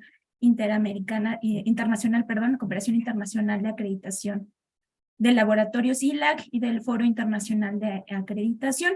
En los esquemas que ofrecemos, también somos parte y somos firmantes de los acuerdos de reconocimiento regionales con la Cooperación Interamericana de Acreditación y la Cooperación de Asia-Pacífico. Y bueno, ¿qué hace o qué garantiza que los organismos de acreditación cuenten con estos acuerdos de reconocimiento mutuo? Pues que las actividades que realizan de acreditación son equiparables, que son realizadas de manera competente y confiable, y que todos los organismos de evaluación de la conformidad que son sometidos al proceso de evaluación y acreditación, pues garantizan precisamente esa competencia en la actividad que realiza. Es decir, que si estamos hablando de un organismo de inspección, que los dictámenes que están emitiendo, pues llevan toda la salvaguarda necesaria que se requiere para entrar a ese país, como el caso que comentaba mi compañero anterior, en el caso de los laboratorios de ensayo, que los informes que están presentando sobre un alimento, sobre un producto, pues cumplen con la normativa o la regulación nacional o internacional que se pretende, ¿no? Y bueno, es un beneficio para todos estos organismos de evaluación de la conformidad que están con un organismo de acreditación reconocido, porque le da la apertura a poder entrar a más de 100 países en donde estos acuerdos están funcionando el día de hoy. Yo quiero compartirles que en este marco de la celebración del Día Mundial de la Acreditación en EMA, pues estamos muy contentos, pues porque ya sumamos más de 7,600 acreditaciones en los diferentes esquemas que ofrecemos. Y bueno, como todos mis compañeros en la región y los organismos que estamos trabajando bajo estos esquemas de reconocimiento mutuo, buscamos siempre la mejora continua. Estamos ávidos y buscando, siempre implementando, buscando nuevas alternativas y buscando cómo apoyar a los organismos de evaluación de la conformidad que se acreditan con nosotros, dándoles una herramienta que permita poder ser a nivel, en este caso México, ser más competitivos, poder demostrar y poder exportar los productos, en todo ello en materia del cumplimiento de las regulaciones, tanto nacionales e internacionales, y ser precisamente esa llave, esa herramienta para poder eliminar estas barreras al comercio. Pues muchas gracias. Gracias, Yasmín. ¿Nos podrías comentar las experiencias que tiene la entidad mexicana de acreditación con programas en el sector agroalimentario de México, por favor? Claro que sí. Bueno, pues les comparto que en México, en el sector agroalimentario, es uno de los más importantes a nivel nacional, ya que pues tenemos 14 tratados de libre comercio con más de 50 países. Y bueno, esto ha logrado, o uno de los grandes resultados que tenemos como país es que somos el primer exportador a nivel mundial de aguacate. Nuestros principales mercados en este ámbito pues son Estados Unidos, Japón, Canadá, China. Y bueno, también tenemos un impacto grande en cuanto a la exportación de frutas y hortalizas, como productos como la papaya, el limón, los berries. Y bueno, qué decir del sector de la ganadería, ¿no? También somos productores y exportamos diferentes tipos de carnes a nivel mundial. Y bueno, como EMA, pues estamos coadyuvando con la acreditación de los organismos de evaluación de la conformidad, pues primero que nada cumpliendo la regulación nacional, pero también pues cumpliendo los estándares internacionales y las regulaciones internacionales, y por ello pues buscamos o contamos con diferentes esquemas de evaluación de la conformidad, en todos los esquemas de evaluación de la conformidad. Por ejemplo, para unidades de inspección tenemos los programas en materias de sanidad vegetal, salud animal. En la parte de laboratorios de ensayo, pues tenemos laboratorios acreditados en cada una de las pruebas que llegan en cada punto de la cadena suministro, es decir, desde pruebas al suelo para determinar que este suelo es fértil, que contiene los minerales y los nutrientes necesarios para poder tener una buena cosecha, hasta pruebas de productos procesados y en anaquel. En la parte de organismos de certificación, pues tenemos acreditados en sistemas de gestión de la inocuidad alimentaria, México GAP, producto orgánico, buenas prácticas pecuarias, sistemas de gestión de cadena suministro, Global Markets, Safe Quality Food, SQF, Primus GFS, y algunos esquemas también que nuestro propio regulador pues tiene, como el certificado de empresas agrícolas responsables. Y bueno, en últimas fechas logramos el reconocimiento de la Agencia Reguladora de Alimentos y Medicamentos, la FDA, para nuestro programa de laboratorios, para los laboratorios que realizan análisis en alimentos. Y bueno, implica el apoyo que trae es que todos los interesados en querer cumplir con la Ley de Modernización y Análisis de Alimentos, pues requieren utilizar un laboratorio que esté dentro del programa de reconocimiento de la FDA. Y bueno, pues Alema ser una entidad reconocida, pues también apoya a nuestros acreditados a que sean reconocidos por la FDA en este programa. Y pues a nivel nacional, pues les comento que pues también trabajamos muy de la mano con el regulador nacional, que es la Secretaría de Agricultura y Desarrollo Rural, pues para poder tener un sistema de infraestructura de la calidad completo, competente, y tener y garantizar los diferentes organismos de evaluación de la conformidad que sean necesarios para dar el cumplimiento a todas las disposiciones técnicas de carácter obligatorio que aquí en México son las normas oficiales mexicanas. Pero pues todo el tiempo estamos en constante revisión y viendo de qué manera podemos garantizar también las especificaciones de los reguladores internacionales en materia agroalimentaria y en todos los sectores, ¿no? Nosotros, como lo comenté anteriormente, buscamos como entidad de acreditación siempre estar a la vanguardia, tener información o estar siempre en tendencia para poderle brindar a todos nuestros acreditados o futuros acreditados y a todas las partes interesadas, no solamente los organismos de evaluación de la conformidad, pues esta herramienta que es la acreditación para facilitar el libre comercio, ¿no? Muchas gracias. Muchas gracias, Yaumín Bautista, gerente de laboratorio de la Entidad Mexicana de Acreditación, EMA. Ahora invitamos a José Miguel Choque a que encienda su cámara. José Miguel es el responsable de acreditación de los laboratorios de la Dirección Técnica de Acreditación de Inmetro en Bolivia. José Miguel, dice la consulta, las exportaciones de minerales son un tema muy importante en Bolivia. ¿Nos puedes explicar el contexto y cuál es el rol de la acreditación para facilitar las exportaciones de este sector? Muy bien, inicialmente muy buenas tardes a todos. Para mí es un placer estar acá en este evento tan importante para todos y pues nosotros estamos agradecidos por permitirnos compartir nuestras experiencias y cómo estamos trabajando en nuestro país. Bueno, respecto a la consulta, la minería es un pilar muy importante, muy fundamental para la economía de mi país, dejando muchos beneficios en toda la cadena productiva, como así también al Estado a través del pago de las regalías. Y por ende es muy importante que haya una evaluación de la conformidad en todos los sectores, ¿no? Entonces, es muy importante porque a través de la exportación de los minerales podemos llegar a diferentes países en los diferentes continentes, y esta actividad ha tenido un repunte en la última gestión, llegando a un incremento de casi un 30% respecto a años anteriores.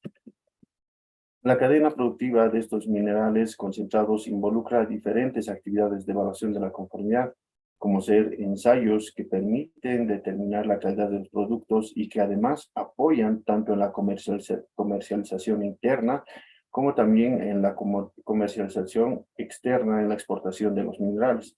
De igual manera, también intervienen organismos de inspección que determinan si la cantidad, el embalaje y el medio de transporte cumplen los requisitos establecidos para su transporte, para un transporte adecuado y que el cliente también esté satisfecho. Estas actividades deben ser realizadas por organismos acreditados que faciliten el desarrollo y por ende esta exportación. Al ser un requisito importante de los países compradores y también un requisito desde nuestro Estado al establecerlo en la normativa y en la regulación que tenemos para la comercialización y exportación de estos minerales. Un pilar que se ha conversado, que sea un tema muy importante que se ha hablado anteriormente, es la infraestructura de la calidad. Y pues en nuestro país también tenemos esta infraestructura trabajando, alcanzando niveles más, con el fin de alcanzar niveles de productividad económica con la diversificación, la modernización tecnológica y la innovación de este sector, siendo esta una de las metas del Objetivo de Desarrollo Sostenible, en este caso el ODS número 8, que es el trabajo decente y el crecimiento económico. La infraestructura de la calidad de nuestro país trabaja brindando trazabilidad en las mediciones desde nuestro Instituto de Metrología, la emisión de normas que puedan apoyar el desarrollo de las actividades y puedan estar estas sistematizadas, pero sobre todo desde la acreditación de estos organismos de evaluación de la conformidad, con el fin de garantizar la confiabilidad de las actividades de los usuarios. Actualmente, nuestro Estado y también la industria privada están trabajando en la transformación, la industrialización de estos productos con el fin de darle un valor agregado y no solo exportar mineral concentrado y por ende tener mayor incremento, mayores regalías y darle un mayor costo a estos productos. Y de seguro que más actividades de evaluación de la conformidad, como la certificación de los productos, la calificación del personal, van a estar involucrados en todas las etapas de estos productos, ¿no? Entonces, para nuestro país es muy importante la acreditación para fortalecer la exportación de estos productos y también de otros, porque ahora queremos hablar solo de la exportación de minerales, pero también tenemos otros más en la exportación. Muchísimas gracias. ¿Nos puede comentar brevemente sobre el camino que ha recorrido la Dirección Técnica de Acreditación de Bolivia para prepararse para recibir la evaluación PAR de IAAC y lo que significa para el país? Muy bien, es un tema muy importante para nosotros. La Dirección Técnica de Acreditación del Metro, del Instituto Boliviano de Metrología, viene trabajando desde su creación en los años de 1997, donde se ha creado este y otros institutos más. Desde entonces se ha trabajado en el desarrollo, la otorgación de acreditaciones. En su momento se han trabajado bajo las directrices de la Guía 61, luego posteriormente la ISO 17010, que eran directrices que apoyaban a los organismos que gestionaban las acreditaciones. Sin embargo, por diferentes circunstancias que ha vivido todo este proceso, el país, el instituto, no ha podido concretarse el reconocimiento ante nuestros pares. Pero durante estos 25 años se ha estado trabajando en el fortalecimiento del sistema de gestión, implementando mejoras en la sistemática, trabajando en el crecimiento de nuestros organismos. Actualmente a la fecha ya tenemos alrededor de 100 organismos acreditados en los diferentes esquemas que tenemos, tanto en ensayos, calibración, organismos de inspección, de certificación. Entonces, hemos estado todo ese tiempo trabajando, mejorando el proceso, coadyuvando a nuestros organismos y se ha estado trabajando en la mejora. Pero a partir de la gestión 2021, se ha tomado la decisión por parte de nuestras autoridades de alcanzar el reconocimiento internacional ante la IAAC. Desde entonces se ha trabajado en la adecuación de nuestro sistema de gestión a la actual versión de la 17011 y hemos trabajado en poder también mejorar nuestro proceso de acreditación. Hemos trabajado arduamente todos los sectores que están involucrados en este proceso, como ser los organismos de evaluación de la conformidad, en poder mejorar también ellos sus sistemas de gestión y para que nuestro proceso sea el más adecuado. Hemos trabajado bastante con nuestro padrón de evaluadores y también de expertos técnicos a los cuales los hemos ido fortaleciendo con talleres de homogeneización, con talleres de capacitación, para que los criterios pues sean los adecuados en el momento de la evaluación, ¿no? Y un pilar muy importante ha sido la participación de las partes interesadas. Como había mencionado, es de mucha importancia para nuestro país el poder alcanzar ese conocimiento para que los productores, los comercializadores, el Estado puedan generar aún mayores ingresos con la exportación. La preparación de este entonces ha llevado el fortalecimiento de todo el personal, tanto interno como tenemos en nuestro organismo, como también el de los evaluadores, además de un seguimiento eficaz de las acreditaciones que se han otorgado y un mejoramiento constante de nuestro proceso. De igual manera, como parte de nuestra preparación, hemos recibido el apoyo de organismos pares como ONAC, el SAE, organismos hermanos que nos han brindado, nos han acogido para poder fortalecer nuestras competencias, nos han brindado capacitaciones, nos apoyan en algunas consultas, también otros organismos, y todo esto con el apoyo del PTB, ¿no? Que tiene en nuestro país proyectos en desarrollo y que dentro de estos proyectos pues se van gestionando estas actividades de fortalecimiento. La participación de todos los involucrados en todas las etapas ha sido contundente, trabajando todos con un mismo fin, el fin de alcanzar el reconocimiento para nuestro país. Y con ello las expectativas son muy altas, sobre todo de nuestras autoridades, para que este reconocimiento coadyuve principalmente en el proceso de exportación de productos estratégicos como los minerales, pero otros más, porque nuestro país tiene diferentes productos para la exportación, y entonces las expectativas, como había mencionado, son muy altas de nuestras autoridades y de todas las partes interesadas. Actualmente el trabajo es arduo desde todas las instancias, implementando acciones que aborden las desviaciones identificadas en la evaluación PAR, que la hemos recibido en el mes de abril, y con el único objetivo de alcanzar nuestro reconocimiento. Quiero también mencionar que hemos marcado un hito en la historia de nuestro país al haber recibido una evaluación PAR por primera vez, y el compromiso está firme en la Dirección Técnica de Acreditación de Bolivia hasta alcanzar el tan anhelado reconocimiento internacional, siendo signatarios de MLA por parte de la IAAC, y tendrá un valor mayor al alcanzar este objetivo, esta gestión este año, donde la iniciativa global para promover la acreditación es justo eso, el apoyar el futuro del comercio mundial. Y es uno de los objetivos de nuestro país, el fortalecer la exportación de nuestros productos a través de la acreditación. Por último, quiero agradecerles por brindarnos la oportunidad de poder participar en este evento tan importante para todos, y estamos seguros de que la acreditación va a fortalecer a nuestro país y a todos aquellos en los cuales esté involucrada la actividad de evaluación de la conformidad. Muchas gracias, IAAC. Muchas gracias a José Manuel Choque, responsable de acreditación de laboratorios de la Dirección Técnica de Acreditación INMetro. Invitamos ahora a Israel Teixeira, de la Asociación Brasileira de Evaluación de la Conformidad. Hola, Cristian. Hola, Israel, ¿cuál es el principal valor que los acuerdos de acreditación y reconocimiento multilateral agregan a los reguladores, los gobiernos y el sector privado? Sí. Muy agradecido de poder compartir con ustedes las reflexiones de las partes interesadas, como operamos evaluación de la conformidad bajo acreditación. Las reflexiones que expondré aquí son aquellas relacionadas con la operación de laboratorios, especialmente certificadoras, dentro del tema propuesto.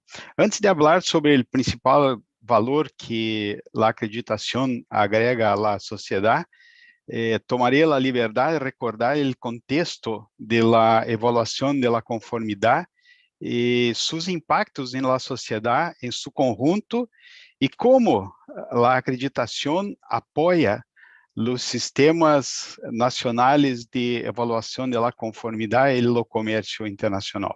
La evaluación de la conformidad tiene impactos muy significativos en todos los segmentos de la sociedad.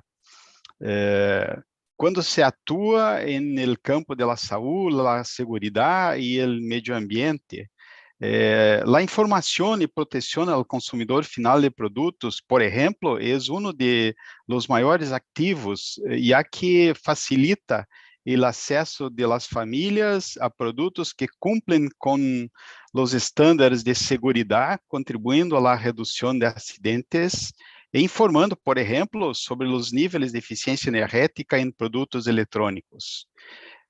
Sobre isso, que puedo dizer que hoje todos somos conscientes de la importância de los temas ambientais, que são tão contemporâneos e requerem a ação governamental através de políticas públicas. A eficiência energética é certamente uma política de Estado que permeia a todo o mundo, pois, como sabemos, a produção de energia sempre leva associado a um dano ambiental.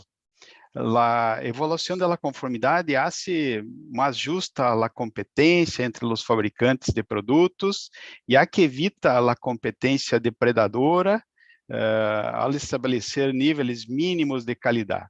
Estos pisos de calidad también terminam estimulando a melhora contínua de los produtos, estimulando assim a investigação, o desenvolvimento e a inovação, com impactos muito positivos na sociedade e no nível de desenvolvimento humano de los países, lo creo.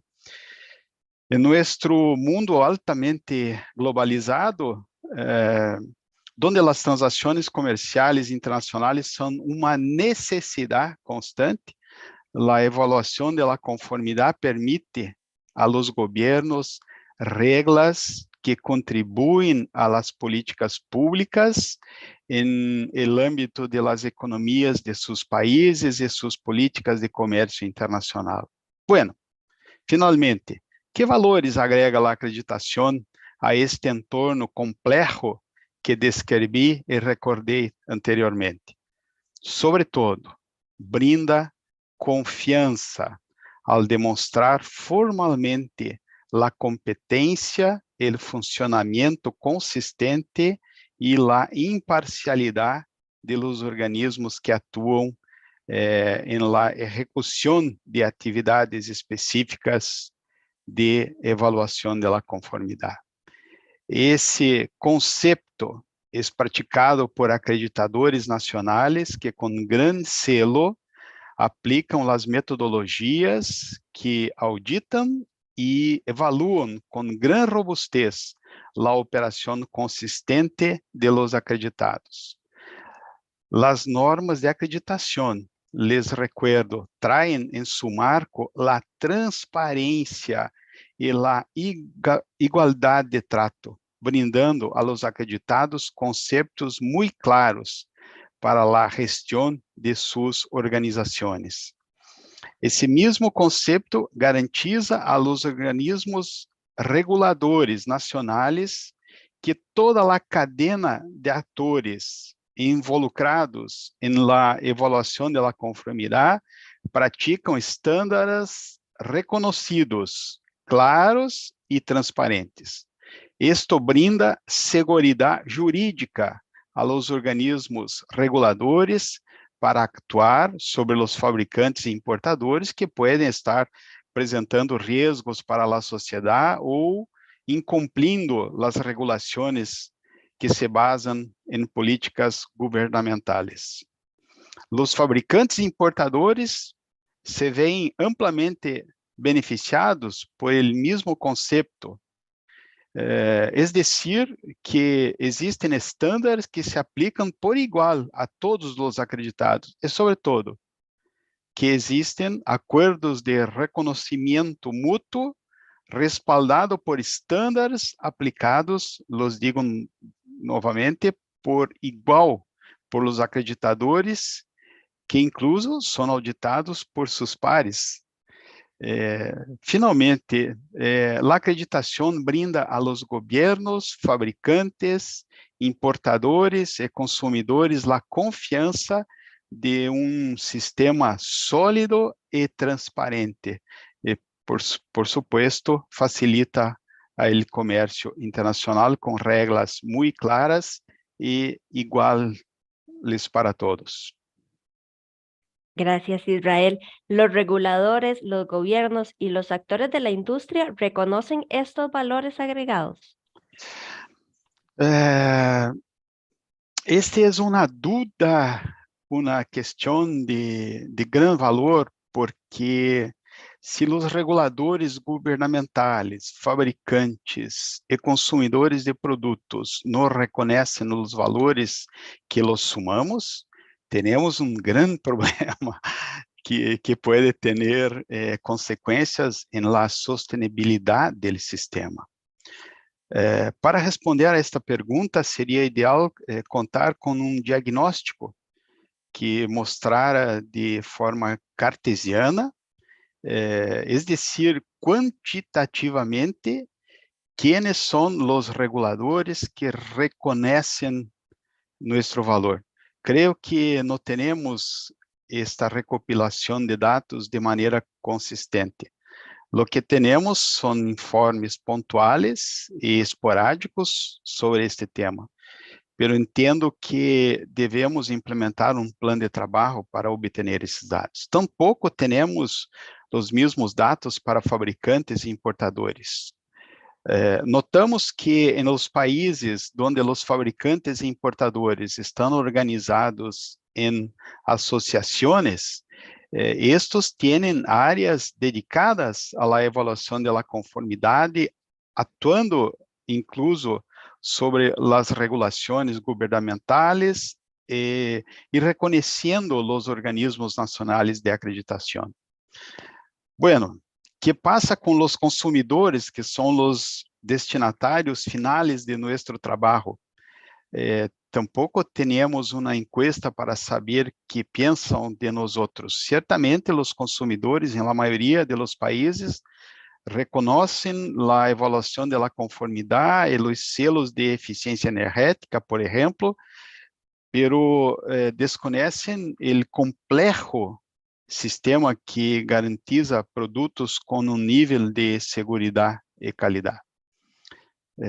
Outro tema é que durante os últimos 3 anos he visto com grande preocupação o avanço de esquemas de certificação não acreditados, especialmente em temas ESG.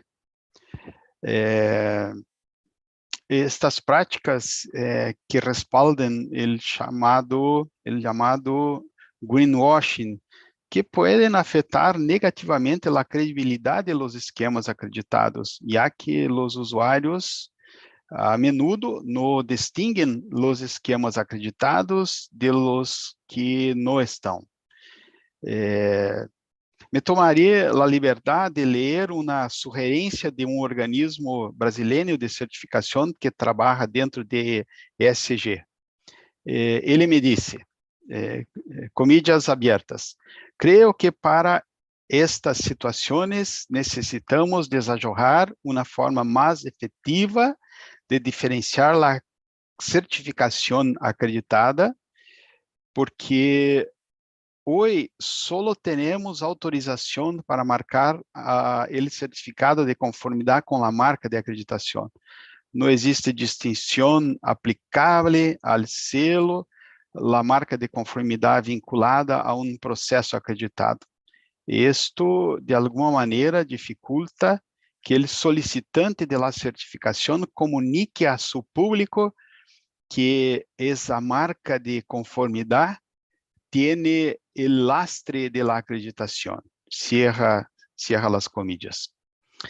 La comunicación ha sido objeto de acción por parte del subcomité de promociones que ha estado trabajando en el tema y seguramente tenemos desarrollos positivos en el futuro.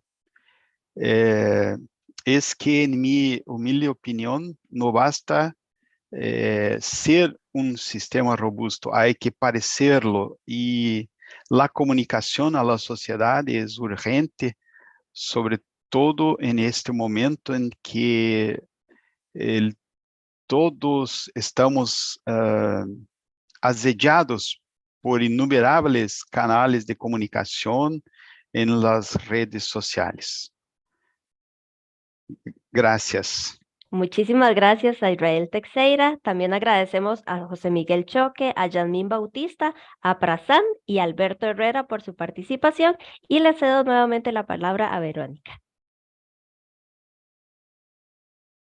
Muy bien, muchas gracias, Cristín, y a los panelistas que han compartido su experiencia y conocimiento. Sin duda, ha sido un gran aporte para todos quienes estamos participando en este evento. Agradecemos la atención e interés de nuestros invitados, pues hemos tenido varias preguntas y esto se ha visto reflejado en la interacción que hemos tenido con los panelistas, y obviamente si hay preguntas que no han sido respondidas aún, lo haremos a través de correo electrónico, canalizando las respuestas a través de la Secretaría Ejecutiva de IAAC. Como cierre de estos dos paneles, la presidenta de IAAC, Andrea Melo, compartirá con nosotros las conclusiones más importantes y los puntos claves que se trataron en esta jornada. Adelante, Andrea, por favor. Muchas gracias, Verónica. Hoy escuchamos líderes mundiales de importantes instituciones de infraestructura de calidad. Escuchamos experiencias exitosas, visiones de los miembros de IAAC. Las ponencias se complementan fuertemente y en todos los casos la acreditación basada en reglas internacionales es un pilar fundamental para garantizar la confianza en el comercio global. Esto nos fortalece e invítanos a seguir trabajando de manera competente y veloz para proveer el servicio que nos han confiado. En la región de las Américas, contamos con varios casos exitosos en temas agroalimentarios, de salud, de eficiencia energética y tantos otros donde los reguladores, los gobiernos han confiado a nuestros sistemas la evaluación de la conformidad de productos que adentran en sus países. Seguramente es un honor hacer parte de tan importante cooperación, de manera que felicito a todos que están acá hoy y invito a seguimos trabajando juntos con ese propósito. Muchas gracias a todos los panelistas por sus excelentes ponencias. Muchas gracias a todo el equipo de IAAC, la Secretaría Ejecutiva, Secretaría Técnica, Subcomité de Promoción y Comité de Gestión de IAAC y los miembros que voluntariamente han participado del día de hoy y proporcionaron este momento a todos nosotros. Muchas gracias a todos ustedes, participantes, la parte más importante de este evento, donde preparamos con tanta cariño y tanta preocupación para que ustedes pudiesen disfrutar de este día de hoy. Esperamos que las ponencias hayan sido exitosas y que han disfrutado de todas y que sigan firmes en los propósitos de mejorar el mundo con la infraestructura de calidad. Deseamos un excelente fin de semana. Verónica. Muchísimas gracias, Andrea, por sus acertadas palabras que han recopilado lo más relevante de este evento. Como ustedes saben, la red de acreditación sigue creciendo a nivel regional y mundial, y es gracias a ustedes, quienes comparten su conocimiento y experiencia, y quienes del otro lado aprenden y proponen nuevas metas y desafíos a partir de estos encuentros. Gracias por su participación y gracias a quienes hicieron posible que este evento haya logrado los resultados esperados. Para finalizar, vamos a transmitir el video oficial de la campaña por el Día Mundial de la Acreditación 2023 y hemos preparado, cuando se cierre el evento, una corta encuesta que queremos que ustedes participen. Recuerden que su aporte es muy importante para nosotros y queremos conocer las impresiones que han tenido de nuestro evento. Para quienes no nos puedan acompañar hasta el final, también se enviará esta encuesta a sus correos electrónicos. Vamos adelante con el video y que tengan un excelente día.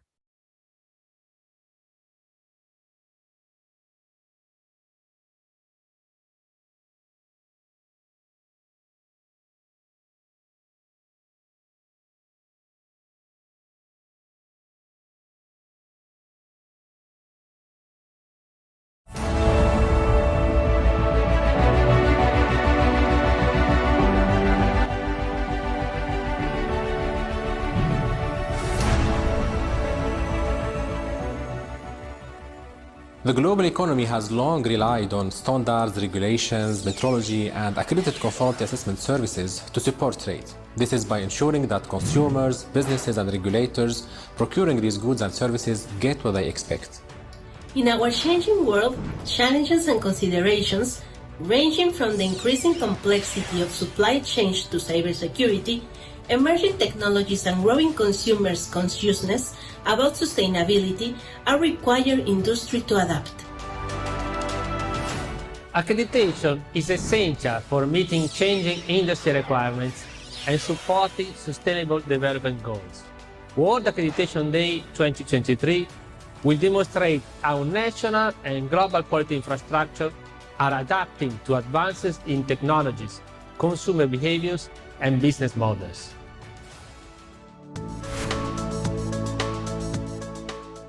Product integrity is under greater security than ever before. The risk of exposure for brand owner is increasing for many reasons. This includes increasing complexity of supply chain and regulatory diversity, geographic factors disrupting the sourcing of raw materials, new concerns related to cybersecurity, artificial intelligence, data protection, fraud of end products authentically, and consumer consequences about the sustainability. Additional transparency enabled by technology and communication networking in transforming the way trust won and lost.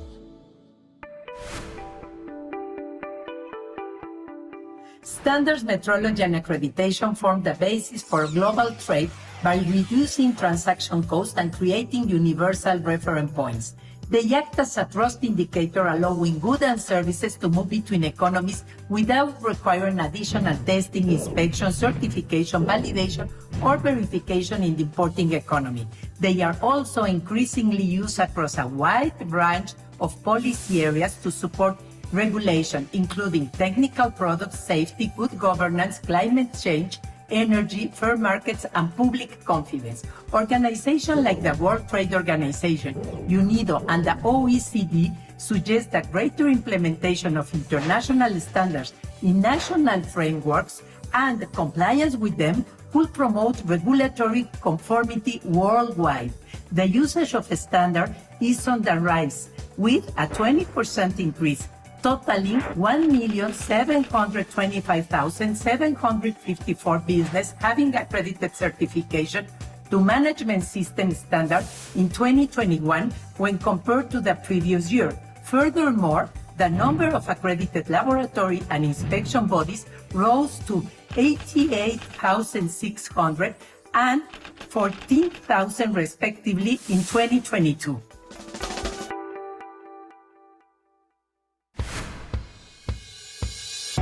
The COVID-19 pandemic has presented new risks and challenges in global supply chains, forcing businesses to be more resilient and agile as they face labor and/or raw material shortages, inflationary pressures, and shifts in their supply chains.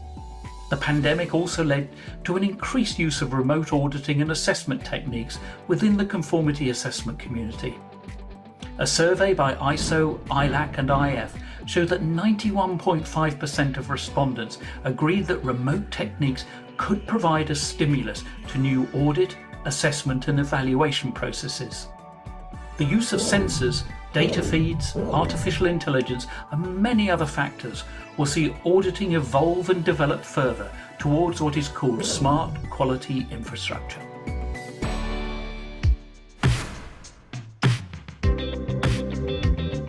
The adoption of new technologies is increasing, with digitalization having raised global GDP by almost 10% in the past decade. However, we see new threats and challenges for example, like cybercrime, counterfeiting, that have increased exponentially, costing the global economy more than $1 trillion in 2021. The emergence of artificial intelligence, AI, and blockchain has seen the development of multiple standards and new protocols. But the regulatory uncertainty and the lack of trust and confidence from the users are the biggest barriers to adoption. Governments and organizations around the world are starting to explore these technologies, and accreditation and accredited conformity assessment activities are already delivering confidence in different goods and services around the world that use these technologies, blockchain and AI and others. For example, we have the standard, the 27001, the ISO IEC 27001, which identifies and manages risks for the businesses that use data that is stored electronically.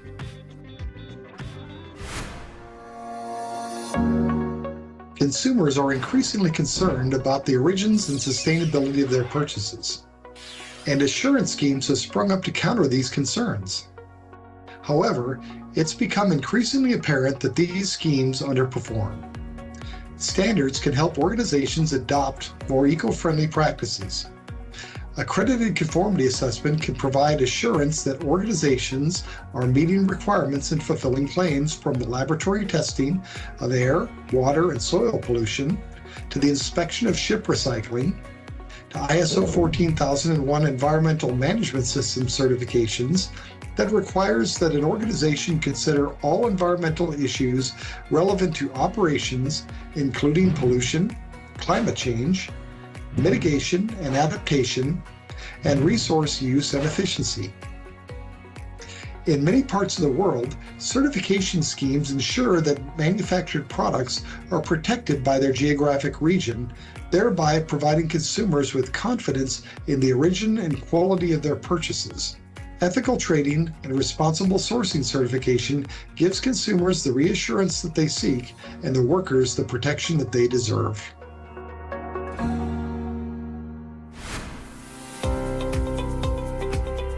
Transparency enabled by technology and communications networks is transforming the way trust is won and lost. The increasing number of assurance schemes to address areas such as environmental, social, and governance performance is causing confusion, accusations of greenwashing, and differences between stakeholder expectations and realities. While accredited conformity assessment provides a clear indication of trust, the conformity assessment industry continues to take steps to evolve in line with industry needs. For example, IAAC Search is a global database of accredited management system certifications, providing a single source of truth that makes it harder for those issuing fraudulent certificates. Accredited conformity assessment is also being deployed to ensure the integrity of peer review systems, such as online ratings.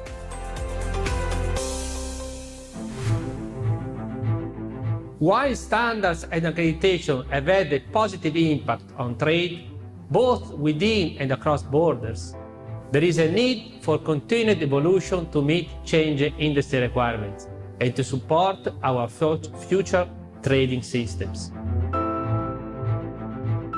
Under the umbrella of IAAC and IAF, accreditation is supporting national and global quality infrastructure in adapting to advance in technology, changes in consumer behavior and regulatory environment, new trust mechanism, and changing business model.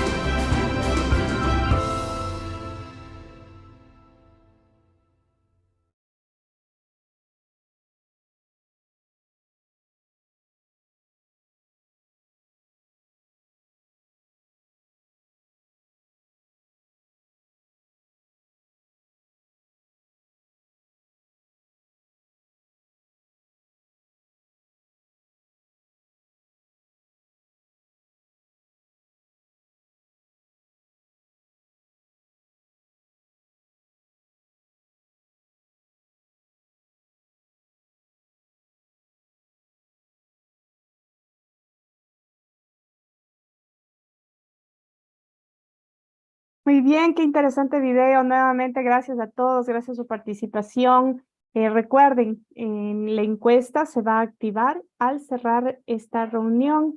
Muchísimas gracias. Sigan en su jornada laboral con todos los éxitos y hasta un nuevo encuentro con nosotros, con la Cooperación Interamericana de Acreditación, que está velando por la acreditación a nivel regional.